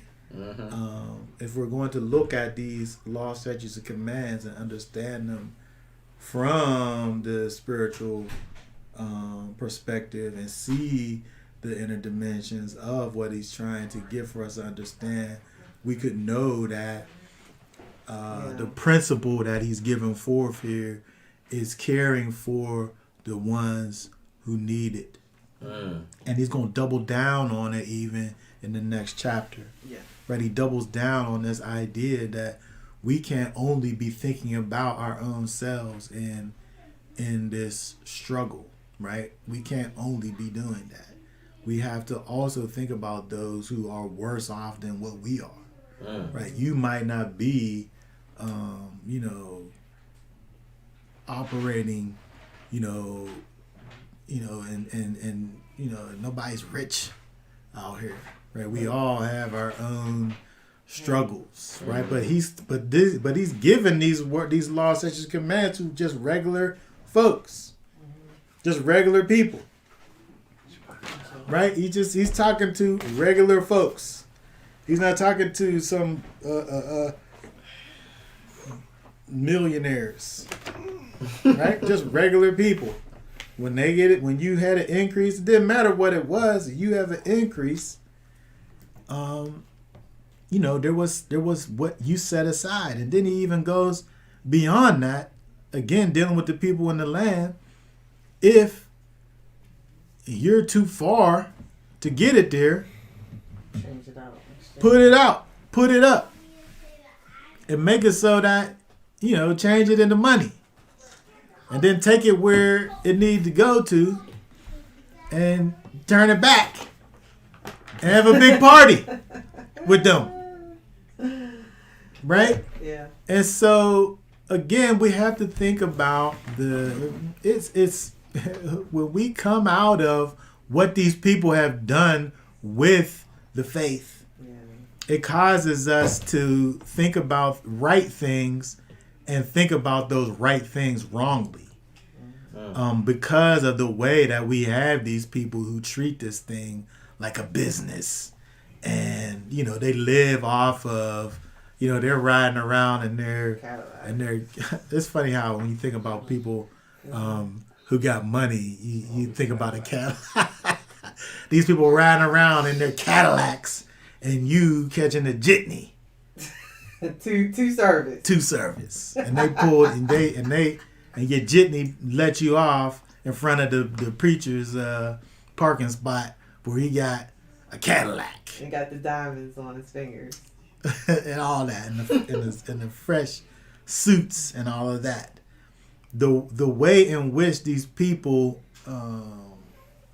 pervert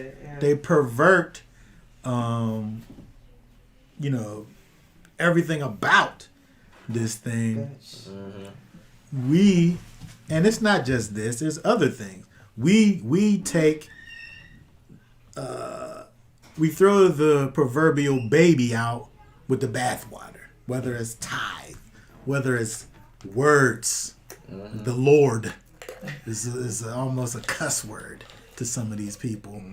And it's just we have to be able to find the middle ground and not go from one extreme to the other, because what we're dealing with over here is in fact the scriptures, right? And again, we have to be able to do what it is that the scriptures trying to work in us, and the character that he's trying to bring out of us.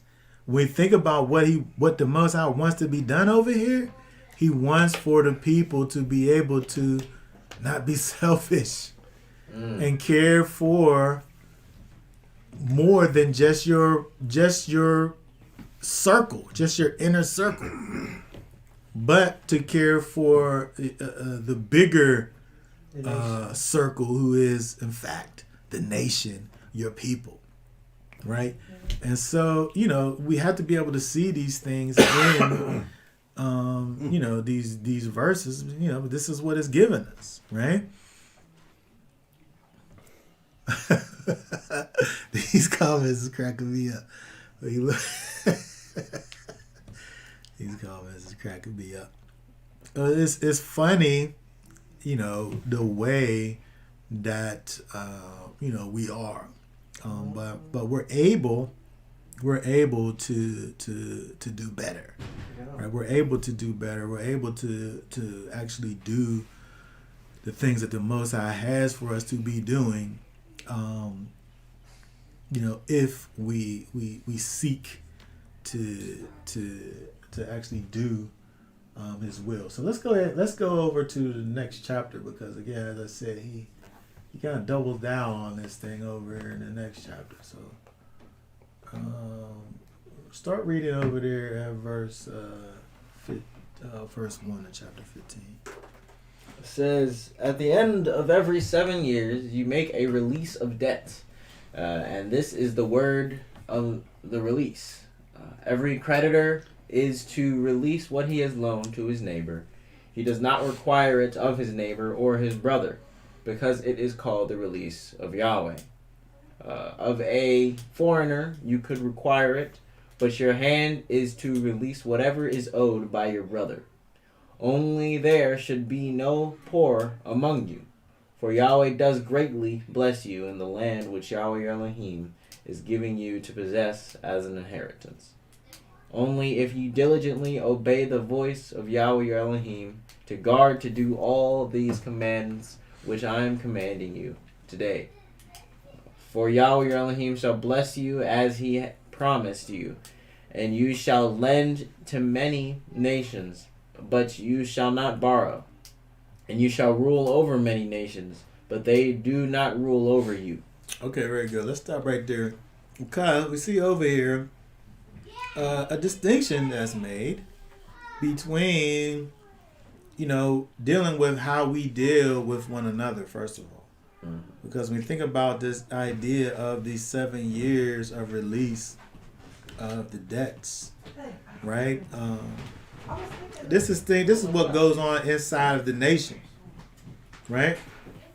If I loaned you something 6 years ago, and you ain't got around to it yet, man, that's it. It's over. We hit the reset button on that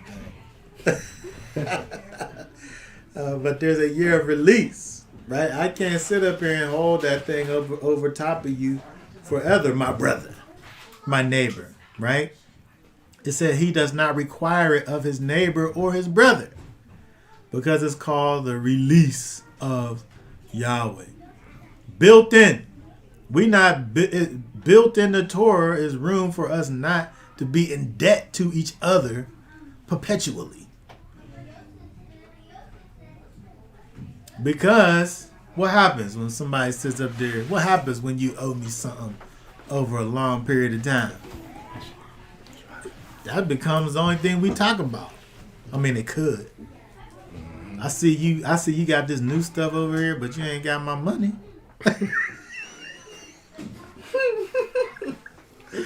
You ain't got what you owe me. I remember that. But you got some new shoes on. You got the fresh Jordans on. But what about what you owe me though? That's how we get over time as time goes on. But in the Torah, the Most High erases all that, right? Time go by, that debt gets cleared, right? Every creditor is to release what he has loaned to his neighbor. He does not require it of his neighbor or his brother. Of the foreigner, though, you can require it. You can require it of them, right? But your hand is to release whatever is owed to your brother. We supposed to be able to deal with each other in a different way, right? We not going to deal with each other the way that we deal with those that are on the outside, right? They're on the outside for a reason, right? There's a difference. We're set apart. They are not. And so how are we going to say that we are a set apart people and yet we behave in such a way that looks like the way that the world going to keep you in debt forever. There's no year release in the world. I don't care how long it's been. You're going to be paying them school loans for the rest. Hold on. For the rest of your natural life. Until they get all that money. You're going to be paying whatever taxes you owe for the rest of your natural life. Until they get all the money. They're going to get all of it. But that's how the world deal with you. But we can't deal with each other like that. Because we just acting just like them. If so. I mean, people can owe people. Right? And you could do what you got to do to get it paid off. But over time, time erases it. Time heals all wounds. I don't know where that comes from. But we can apply that to this right here. You wounded me financially 6 years ago, but the 7th year is come, and it's the year of release. So I forget all about that debt that was owed, and now we're back in the black again. Mm-hmm. What was you going to say? First of all, that Jacob brought a donation to the dinner. Oh yeah, that was fun. He brought his donation for dessert to the dinner, which is what we're talking about. Teaching it, learning how to be giving. Number one. Mm-hmm. That's amazing. Oh, I got And- donation too. Yes. Only one of them brought the incense. So, bringing a donation to the situation. But just that the way that America is set up, it's like debt is like a weight.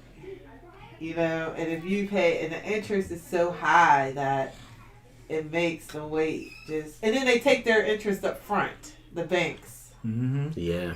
They get their all money their first. money first, and then you end up having to pay. You don't get to your paying the balance off till the end of the loan, Right. Till theirs is done. till their part is done. Yeah. Yep. So it's like, if you want to go from one interest rate to a lower interest rate, and you switch up, now you're starting to pay interest all over again. Yeah. So Yeah. so it's like, oh, I see. So it's really like the concept has been so perverted now. You know what I mean? It's really, Yeah. And even at the library. I remember I used to want that Jubilee week or day where you could go to the library and they are like they have wipe that at out. the library? Well, now the library They doesn't call even it have that? fines. Do they call it that? They used to call it the Jubilee Oh, that's Oh, interesting. wow. at the library, Carnegie Library. Yeah. I think that when we think about interest, right? That's not something that we do with each other. Mm-hmm. People need. We can't charge usury interest to our neighbor, to our brother, right? It's the same idea. If you borrow $100, that's what you owe me back. It's $100, not $110 or $100 and however many dollars. I never forget that whenever I needed $100 and listen, I'm not rich by any stretch of the imagination, but I could say that when $100 to me was a lot of money, and I needed to borrow $100. I went to the check cashing place, and I owed them back $190 some dollars. What? Wow. On Wow. $100. 90% interest. On $100. I'll never forget that. I can't stand. I'm sitting there listening to the radio. It's a radio station that's basically it's a white people station. They play a range of genres, but it's all basically popish music, old and new. But when the check cashing place commercial come on, it's a rap song. They don't play rap on the channel. There's no rap songs they play on the channel. But the check cashing place song is a rap song. Yeah, that's crazy. Why is that? There was a Rent-A-Center commercial that I heard, and the Rent-A-Center commercial was, we got Black History Month. We're celebrating Black History Month with some prices that they're doing That's funny. at the Rent-A-Center place. That is funny. Rent-A-Center is the most terriblest place in the world Yeah. because there's interest in things that they do. Look, with Yep. check advance is like 300% interest. These things are they're wicked, Yeah. right? Interest. But it's interesting how they market these things to a certain people. Mm-hmm. Like I said, they don't play nothing that's rap on this channel on the radio. But that check cashing place station, commercial Yep. is marketed right towards the little hippity hoppity. The predators. Predators, yeah. It's crazy. Where the check cashing places at? In the hood. In the hood. You don't got no business in the hood except for a check cashing place. Yeah, that's true. Right across the street from the liquor store. All, I mean, we don't have that. We got state stores here, but I mean, all the all across nations have America. moved into our community to be like predators. yes. You know what I mean? You go from the hair, got the hair weave, places, the nails, all that. all of that. They're all predatory. I mean, now even like the little, community grocery. Now Oh, they're man, not people that grocery took stores. over the Ken store? Yeah, Ken stores. Yep, foreigners. Did you ever see what they got in there? Mm-hmm. They all kind of garbage in that place. Selling a lot of stuff that they know our people like, blunts and all this stuff that So we you get use. any kind of flavor. I never been in there, but he posts on On Facebook. Facebook. Oh, You got all kind of different kind of flavor blunts you could get. wow. Wickedness. What is that? But that's the way in which these people deal with these people when they just thinking about just the money, just the dollars. Yeah. But when we look at the Torah and the way that the Most High, He knows that we gonna have these economical types of situations that we got to deal with. But there's a way in which that we deal with each other that built into it is compassion and love is built into it. Is where I'm not gonna sit up here and forever have you be in debt to me. Not like how this world is where you're you're in constant. There ain't no timing out or no debt around here. You could pay it off, or maybe you could get a little deal. The little creditors, people buy you credit, and then they'll release your credit for a lower price. You might have to pay the whole thing, but you gonna have to pay. Right. And if you do get cleared of it, it's a stain on your report. Well, I think the biggest thing about this society and credit and all this is that credit is a business-based concept first. Like, at least in this society, if we go to one another, I need this for you. It's not really business, It should be like, I need this for whatever. Even if it do boil down to business, but in this society, it's business based, and they don't teach it at all. Like, they literally, you become 18 or whatever the age is, and you can open a credit card. Now, granted, they do give you They give a it to packet. them college students. They give it out like nothing. Yeah, they got student cards and all that, but you get a packet that big, and they don't read that. But in high school, at least your senior year, this should be a class just based on regular Financial finance. It should be about credit literacy. and all of that, how it works. It was only just the last few years I really learned how credit works. Yeah. Like, we should know that coming out, but no, they rack it up, not knowing that you got to pay that back. Yeah, and then you let it go into the next month. The interest kick in at 26%. That's the average credit card. 26%. And I'm gonna pay the minimum payment. Just keep racking it up. $20. You know what I mean? And then that balance keep going up, and you like, You ain't getting nowhere. exactly. You ain't getting nowhere. I'll never forget they raised the interest rate on one of my cards. And I was like, I called them and I said, what? What happened? Like, why is the interest rate so high? Last month it wasn't this high. They said, we just the interest rates went up. We raised the interest rates to go with the market. I said, wait, the market?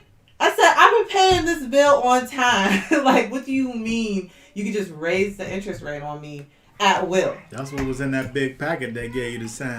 Yeah. I was so mad. Yeah. Where they said at any given time, Yep. at our leisure, Yep. It's based on the market. this percentage that you pay could go up or down. But Yep. it's not going down, but it could go up or It down. can go up. Yeah. It could And fluctuate. so then I had to consolidate that credit card into another credit card that had a 1 year. It's a 1 year lower. Well, it was interest free for a year, but then if you didn't pay it by the end of that year, you would pay all the interest that they relieve for that year. Yeah, for that they year. They added it on. Oh, that's crazy. Yeah. And it's like, but I'm just saying, they all got these little like schemes. Yeah. You know what I mean? It's a game. Yeah. Yep. Mm-hmm. Joy said that banks are gonna get their money one way or another. Oh yeah. Mm-hmm. But Yeah. it lets you know though that we're, as a nation, we're under the curses because we ain't supposed to be borrowing. You know, we supposed to never need to borrow. Yeah, we read that right here. Mm-hmm. And you know, that's where, you know, when we think about what this says over here, if you diligently obey the voice of Yahweh your Elohim, right? Then that's when you get into these things over here, right?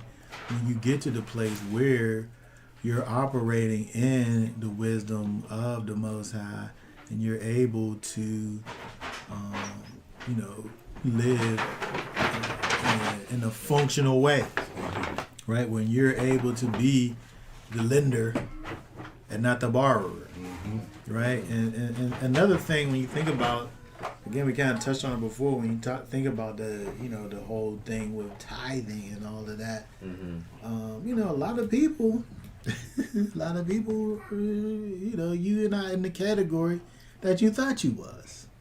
Really. You are the one. Some of you people are the ones that the corners of the fields was actually for you. Right. You giving your last dollar.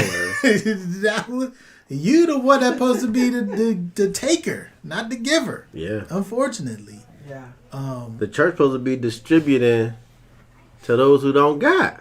Yeah. You got this whole establishment. You got these broke people coming in, be passing the plate around. The people up there got they nice clothes on, and some of those people are supposed to be the ones that's getting. They supposed to be reaching their hand in the plate. Exactly. Yeah. Yeah. Instead of putting something into it. Exactly. You know. They should come. People come with their bills like, yeah, my light about to get cut off. We got the bill set. All right, we need to tithe because this brother lights need to stay on. Yes. Money. That's how it need to go. Yep. That's the way it's supposed to be. Right. Yeah. And you know, I think when I look at how we've been doing things, and even before the congregation we was part of, it was like that, where there was people who was about to be evicted, and it came out the treasury to help pay their rent, or somebody had a person who passed away in their family, and the family's trying to collect just to bury that person. And it's like, okay, well, what do we have to contribute to that? You know what I mean? Right. Or someone's going to college and they don't have a father to help give them money for the stuff they need for their dorm room or something. You know, we don't advocate going to college. Just put that out there. But you know what I mean? It's just, there's a need, and these are people who are part of the community, and so they get out from whatever was collected by the or somebody just needs their car fixed. You know what I mean? Like, or somebody needs to get to the feast. You know what I mean? They don't have enough to go to the feast or something. Or I mean, you know, maybe not pay the whole thing, but pay part of it. You know what I mean? Yeah. And so it's really hard to have a balance there because people don't have that thought process. Yeah. And let's see what this says. Their financial and spiritual storehouses are needed to care for the people the world is set up to devour our people. And that really is when we look at the Torah and what is given us over here. It is set up for being able to care for those that need help. right? We have to be able to, you know, when we're able to do it, and not be too prideful to understand that we're the poor man that talks about in verse 7. Not be too prideful to understand that sometimes we are that poor man. That those corners are for us. But you know, if you get to the other side, not to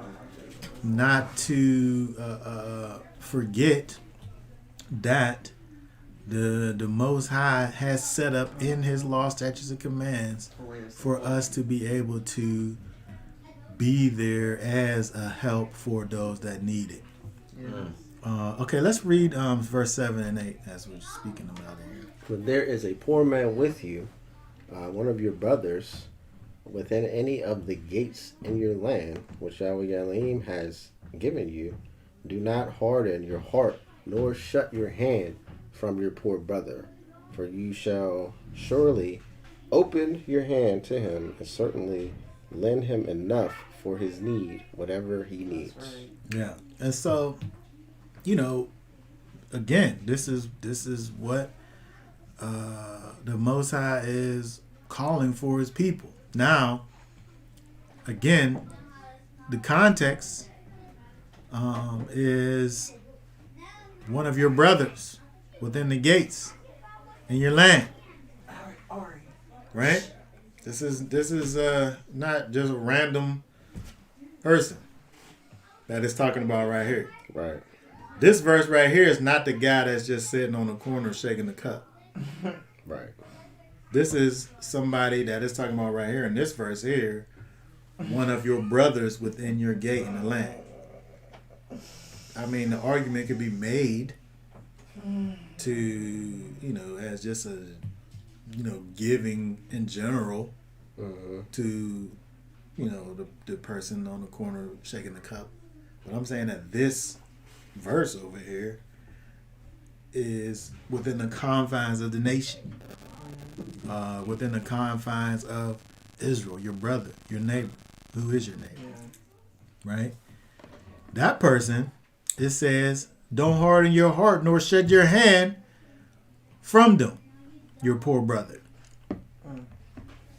In fact, it say don't shut your hand. It says, but you shall certainly open your hand to him. That's right. And lend him enough for his need. Whatever he needs. Yep. That's a prime example of that. What? The beginning of the book of Acts. Told everybody to sell y'all stuff, bring the money to us, and distribute to everybody that was a part of the church what they needed. Because it's like, at the end of the day, like for instance, you give me $1 billion, you see too much change. That's why real good people couldn't have that much money. Because I'd probably keep $1 million. Of $1 billion? What do you do? Oh, I'm giving millions out. Like, because I don't need, you don't need all You that. can't even spend it. I can experience all the nice things in life without having that much to do. You can do so much with that. $1 million. No, $1 billion. Oh, $1 billion. You would be able to spend $1 billion. Oh, yeah. I mean, how extravagant you trying to get now? What you trying to do? I'm saying that I could spend $1 million in a day because I already got a list. I got a list already. Of course I can spend Yeah, I $1 can. billion? $1 I don't have billion. $1 billion list. Yeah. I have $1 million list for sure. I'm so frugal. I don't even want to spend that much. Even if I had that much, I'm still looking for deals. If I got $1 billion, I'm still want a deal. But yeah. But I mean, to be honest, TBH. You know, I've always thought about who I'd gift in the event that I did have an, some unreasonable amount of money. That's always a thought. I never only just thought about what I would, if I had $10 million, you think I wouldn't be giving out $500,000 to people, I would. Yeah. I would. Mm-hmm. I'd be giving people $500,000 real easy if I had $10 million. Not a bunch of people. Right. There's a list of people that if I had $10 million, you getting $500,000 easy. Yeah. Right. Because what are you gonna do with all of that if you're not gonna use it? Yeshua said to the rich man, "Sell everything you got." Right. Not for the simple fact of selling it, but give it to the needy. Mm-hmm. To give it to the people that need it. Who was that Paul that said, I don't want to be too rich, but I don't want to be like straight poor. Just give me what I need, because it's like, you know what I mean? Yeah. It'd be scary to have that much money, because just because of the scripture, I got to give it away. Yeah. Right. To help do the, like, people suffering. You gotta do your, if you get that, that means you was, to me, you was giving that to bless other people. Yeah. Ultimately. Right. Right. And you know, you giving it away is not making you poor. Right. It's not hurting you.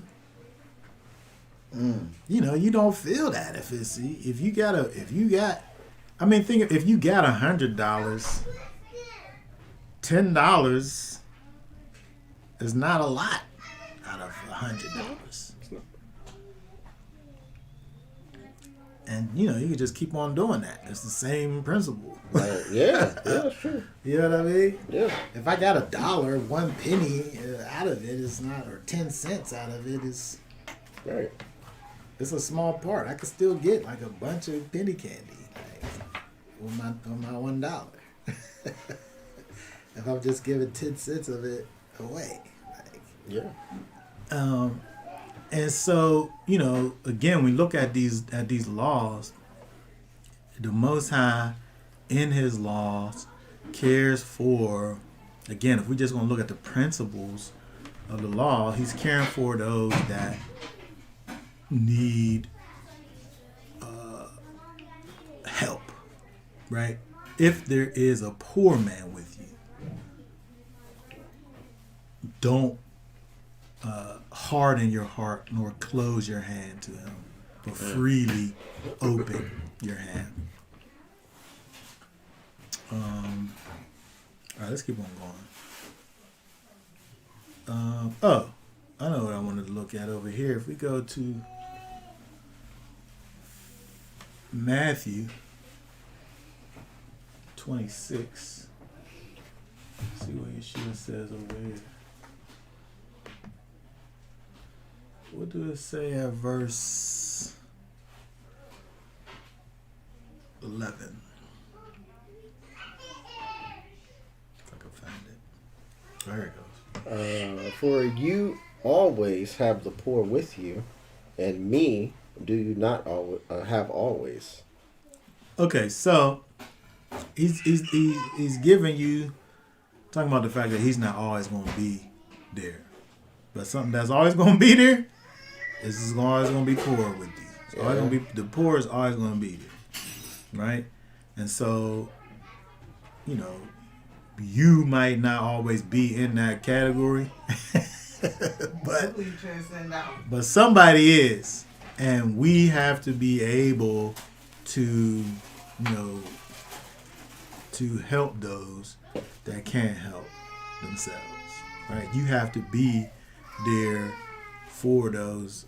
And again, when we manifest the character of the Most High, this is what it looks like, right? You caring for those that need help.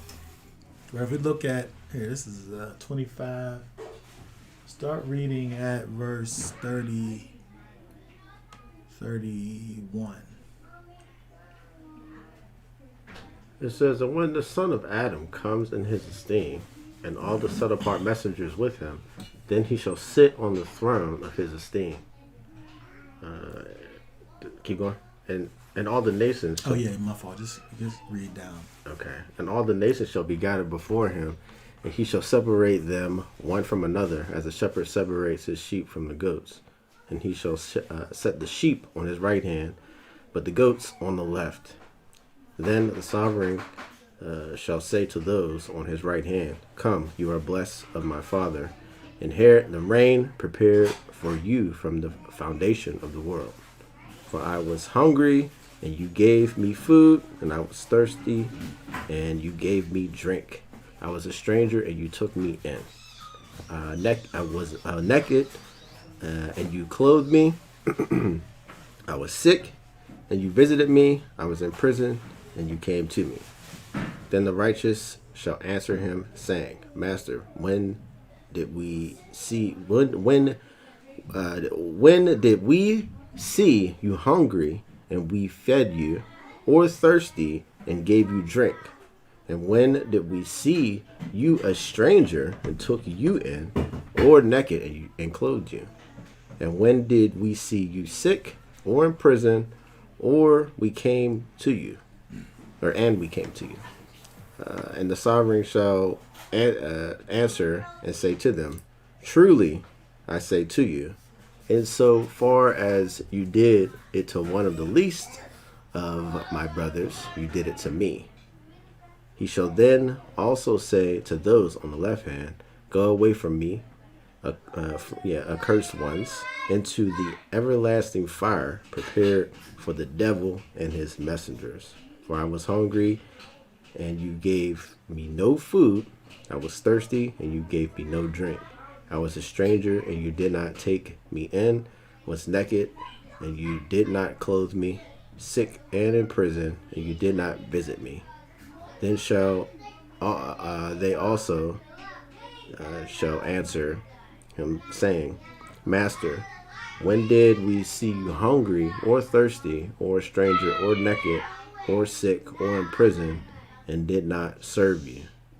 Then he shall answer them, saying, Truly I say to you, insofar as you did not do it to one of the least of these, you did not do it to me.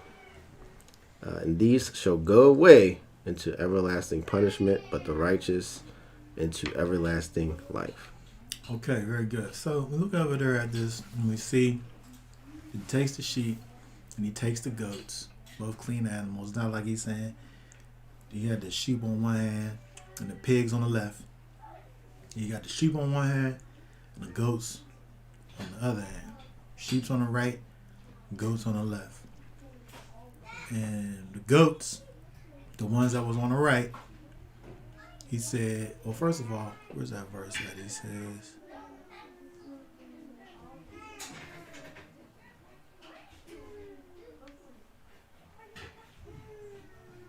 Verse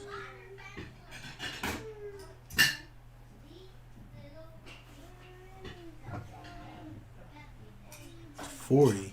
Truly I say to you, for insofar as you did to the least of these my brothers, you did it to me.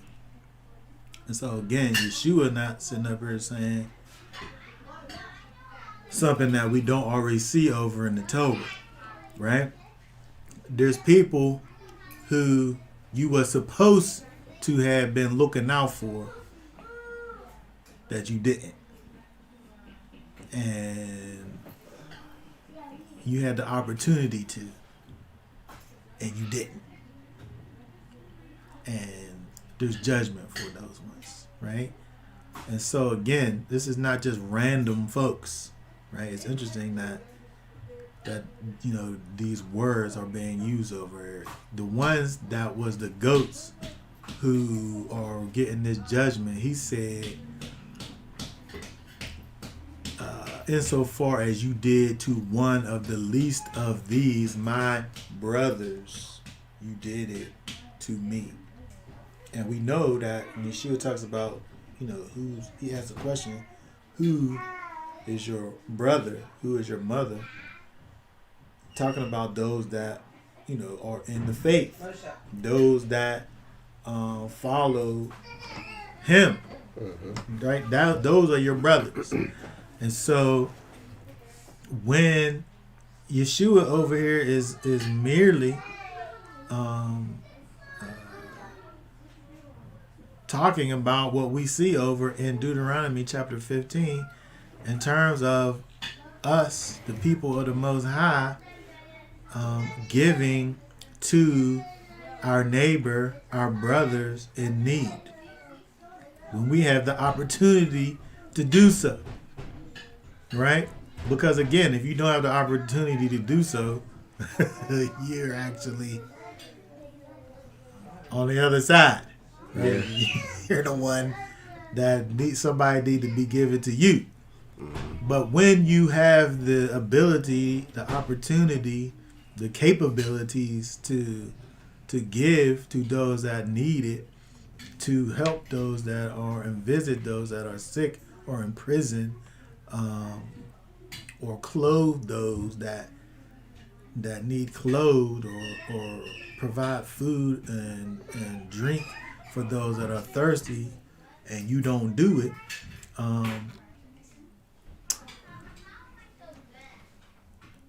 the end of that is everlasting punishment, it says over there. Yeah.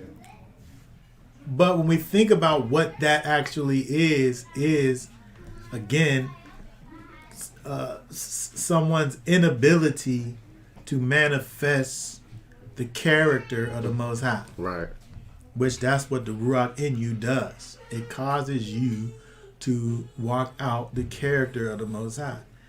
And again, we're looking and seeing what that character is. It is you doing things that go beyond your own wants and needs, right? You thinking about others on the same level that you think about your own self. The very same way that you love yourself, you take that love and you give it to That's why that commandment's there. right? Love your neighbor as you As love yourself. yourself. Yeah. Right? And that's built in. And so to say all that is not just to say you didn't feed the hungry or you didn't clothe the naked. But what it's really saying is that you didn't manifest the character of the Most High. Mm-hmm. You didn't walk in the Spirit. Right? You didn't follow the leading and guiding of the Ruach HaKodesh. Mm-hmm. So therefore, you're going away into everlasting punishment. Let's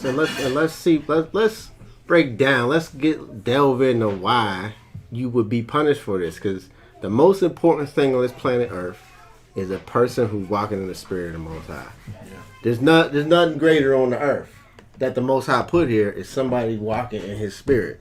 So you not serving. It says you did not serve. You not serving that person who's in need, especially if they're serving too. We ain't talking about the wicked, but if you see that this person needs something or whatever, you don't do it. That's they got the Spirit of the Most High in them.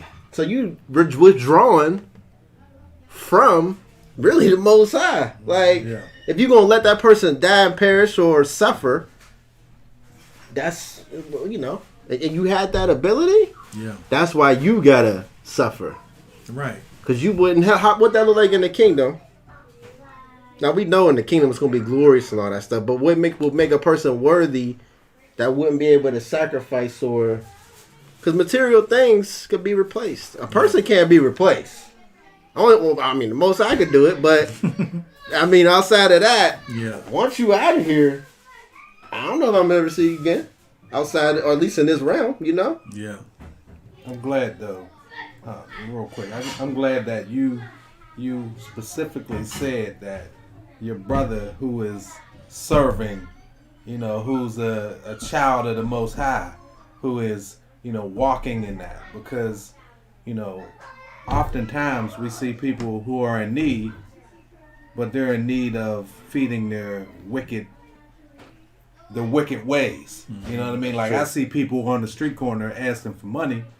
I seen this one guy asking for money all day. And later on that night, I rode past and I seen him with a crack pipe, smoking right across the street from where he was just asking for money. And so it's important that we don't, help people in their wickedness. Yeah. You know what I mean? By very definition, you're not helping them. You're not.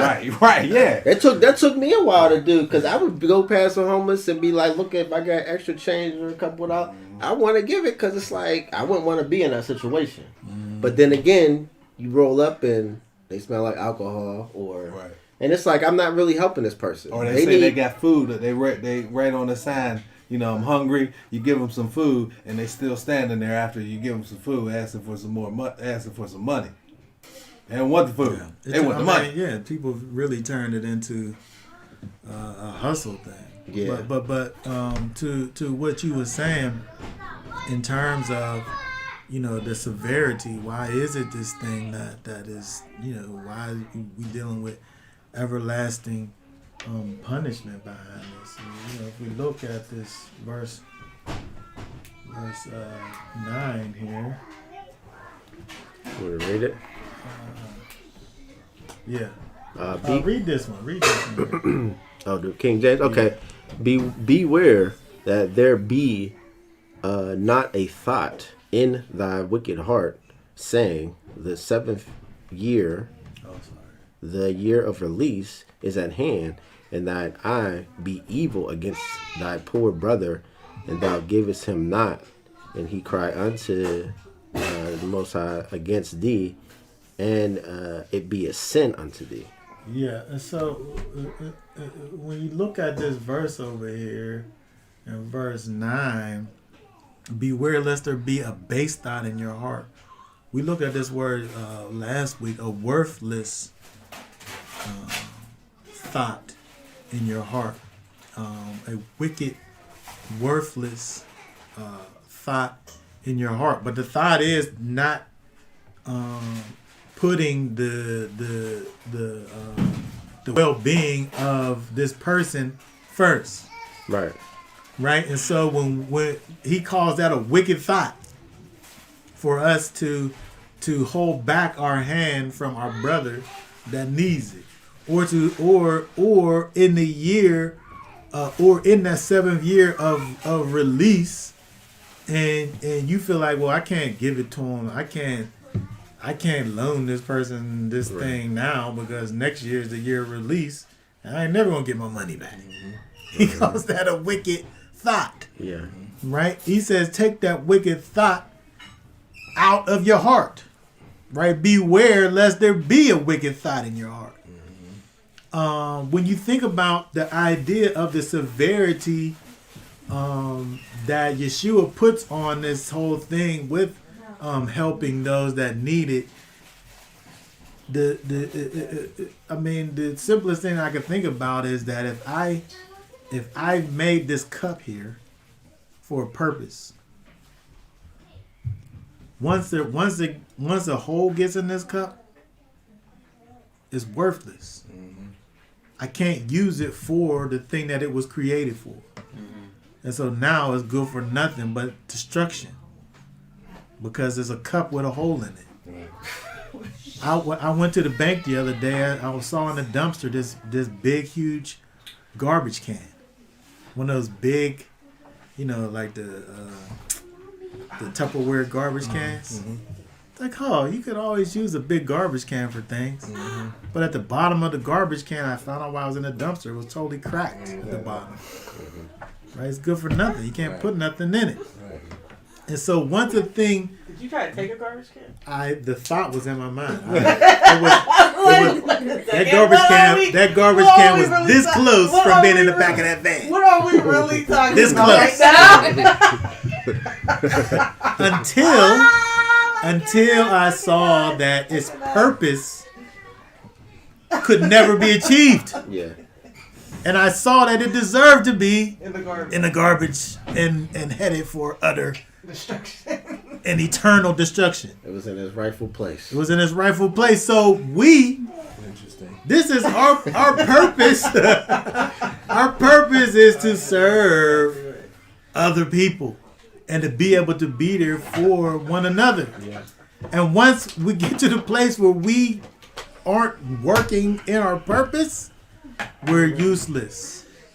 That's the only way to manifest the Most High outside of yourself. I mean, if you ain't doing that, you're basically not even human. Something's wrong. If you see something bro. wrong, He's like, somebody you hurt. I mean, really, you're literally something's worthless. wrong with your humanity. Well, yeah. If you see people struggling and hurting, and something in you don't say, let me. What about those that? What about those that cause it though? That cause The cause the suffering. Oh well, yeah. I mean, we know they're not here. Worse. We know they're yeah, not. it's not all the same category. Yeah, and so it's a key thing over here. When we look at these things, because he's giving these laws, statutes, and commands, these things that he's calling for us to sit up here and do and think about, but. At the end of the day, this is our reason.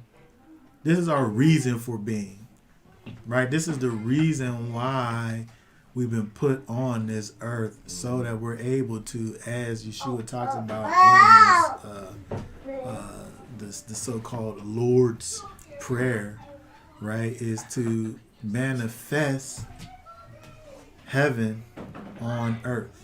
To bring about the character of the Most High being a light in this place that is darkness. Mm-hmm. And so the selfish thing that we would do is to take all of our things and just worry about our own selves, right? But the thing that the Most High would have for us to be doing is to take these things that we have and not only be able to experience the blessings that the Most High has blessed us with, but to also be able to help others who are in need to receive a blessing as well. And so, that's just, what I wanted to kind of think about when we look at these verses over here in these chapters, where we see all of these things that that Moses is saying to the people, that these specific things, but not just to just look at the specific laws that the Most High is given over to the people, but understanding the spirit of these laws and seeing that at the end of the day, all of these things are a manifestation of the character of the Most High, just being exemplified through us, who are in fact the sons, the children of Elohim. Okay, so for now, I think we will let's see what some of these last things over here. What's this say here? There's one who scatters increases more, and one who withholds more than is right. But it comes to poverty. The generous being is enriched, and he who waters is also watered himself. Yes. Right. It's a cycle. Like, when you live a certain way, and the way we're talking about is as far as being loving towards other people, that thing reciprocates itself. Like, if you live a life that's giving and loving towards others, people see that in you and return it back. That's a fact. Right?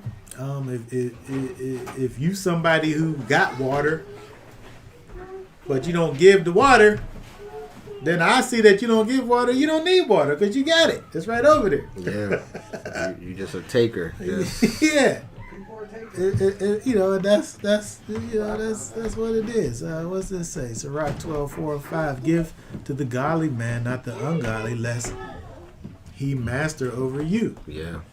I mean, these people out here, they got it's a minimum wage job to be a panhandler. At least. Oh, yeah. It might be more if you go to a nice neighborhood. Yeah, depending on where you I'm at. just kidding. I don't You know where. I'll never forget when I would, I would see when I worked in town, riding the bus into town, if I'm riding in town, I gotta ride out of town. So I go in town, and on my way back on the bus, at the end of the day, I see somebody who I saw All day. working on the corner. So, I mean, you automatically think that these people, they're homeless or something. But some of these people are going home to somewhere. They got up in the morning just like you did, Mm-hmm. and they're going to work. But their work is is shaking the cup. Yeah, I've seen it. Probably got a nice car somewhere or a car. I'm on the bus at the time. He got a car. No, You know what I mean? there was a video. I think I seen it on the book, but guy gave this dude, he would give him money, he'd see him there, and then one day he decided to watch him. He parked in the parking lot. And the guy, after his shift, collected money, went over to a Mercedes. He had a nicer car than the dude he was in some little pickup truck. He confronted him. He's like, your car nicer than mine. He was going in on him, but it's a real thing. Yeah. People get extra money. That's right here, right? Yeah. And so it's just, we have to be able to understand that, the Most High really wants for us to deal with each other a certain way. Right. However, he don't want for our each other to not grow. Exactly. He wants for our each other to expand. Right. Right? And so it's not as if we just have a specific people that we dealing with and only deal with those people. But he of course wants for us to allow for this togetherness that we have, this nation that we create as followers of Yeshua, followers of the Most High, to grow and expand, right, and for the Most High's kingdom to grow, Cool. so that we can all of us enjoy Right. the benefits of being in the kingdom. Right. Could we go to right there in that verse 8? Could we see that Hebrew word for need and needs? Okay. I feel like that's another important point to ride home and close it out, like, because Who is that? Is that my baby? No. it's a sufficient Surely for his man need. sufficient for his need. This is the word here. Oh, it's two different words too. Now, let's look at that there. That one in need. Sufficient for his need. Yeah, I want to see what that say. A Maxor, deficiency, impoverishment, lack, need. Not sure what penury is. Poor, poverty, want. Okay, and let's go to the wanted part. It's just at the end of it. Oh. His need which he wanted. Okay. Which he kaser. To lack. lack. By implication, fail. Want, fail, Or lessen, abated, bereaved, decrease. Decrease. Okay. Right, so it's not just about like I want a piece of cheesecake. Mm-hmm. Like, but I'm in a state of want. Yeah. Where my state of want, creates a need. Right. Right, where it's not just like I want Right. this or that. Something Well, you don't we need. make a distinction between the things that we want or what we need, but this want actually is a need. Yeah, because I'm thinking too, like, I guess, I mean, there's no way to confuse somebody who down and out. Yeah. Because why would you approach somebody who has the sufficient things you need, clothing, a job, and transportation, unless they be like, my life's about to get cut off. Like, I'm working, I'm doing this, and things is just happening. That makes sense, but I'm just like thinking like, Yeah. the need part, like you don't gotta. empty your pockets all the way out, but like, yeah, Yeah. and they're gonna do something with it though. Yeah. Because a lot of people need stuff, but like, what are you gonna do after you get this thing? Like, you random homeless person running right to the problem that's causing the problem. Yeah. Yeah, and so that's I think that's where like the discernment comes in and all of that, where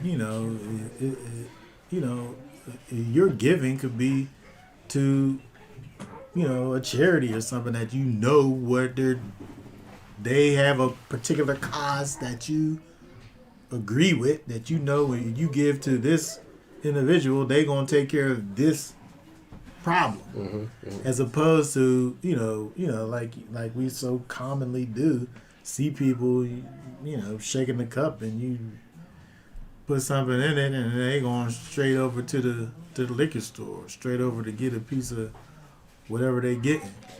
Oh, wow. Whatever that is. Censored yourself. That piece in. Whatever it is.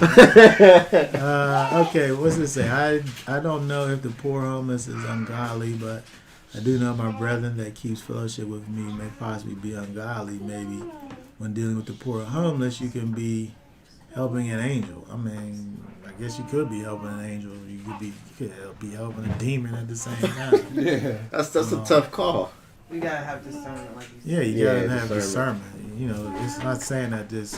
Because I'll still give to homeless people. Yeah. It depends though. Like, yeah, I mean, I'm just saying I don't necessarily think you helping somebody every time. right. It is what it is. You can't feel bad necessarily because you passed somebody up, or that you gave them something. Right. All the time. You can't just say because somebody is homeless that person is ungodly necessarily. That's not what I'm saying. But what I'm saying is what we've seen here is the giving, the generosity that we see in the context of where we saw it wasn't random people. It was your neighbor, your brother. Your brother. Yeah. People that are in the Commonwealth of Israel. And so, we just have to keep that in mind. That's the context that we find it in. It's not just random whoever, right? And so, Or even why. Because, like we have our annual thing we do, we give away things. It could be outreach, Yeah. Right. There's other reasons to give. Right. It's not always about money. It could be Coats. could be many different things. But I'm just saying that the examples that we see over here is about taking care of the body, taking care of the nation, taking care of Israel, not allowing for people who you say are your neighbor, your brother, to suffer, to lack, to want, when you're able to do something about it, right? And so, that's kind of where we have to keep our mind at, where,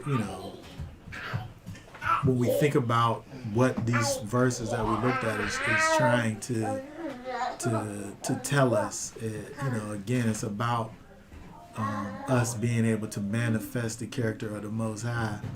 And, at the end of the day, the Most High, would have for all to be able to take part of his blessings. Yeah. But you can't stay where you are and get the blessings. Right? There's blessings on the inside. The blessings is for his people.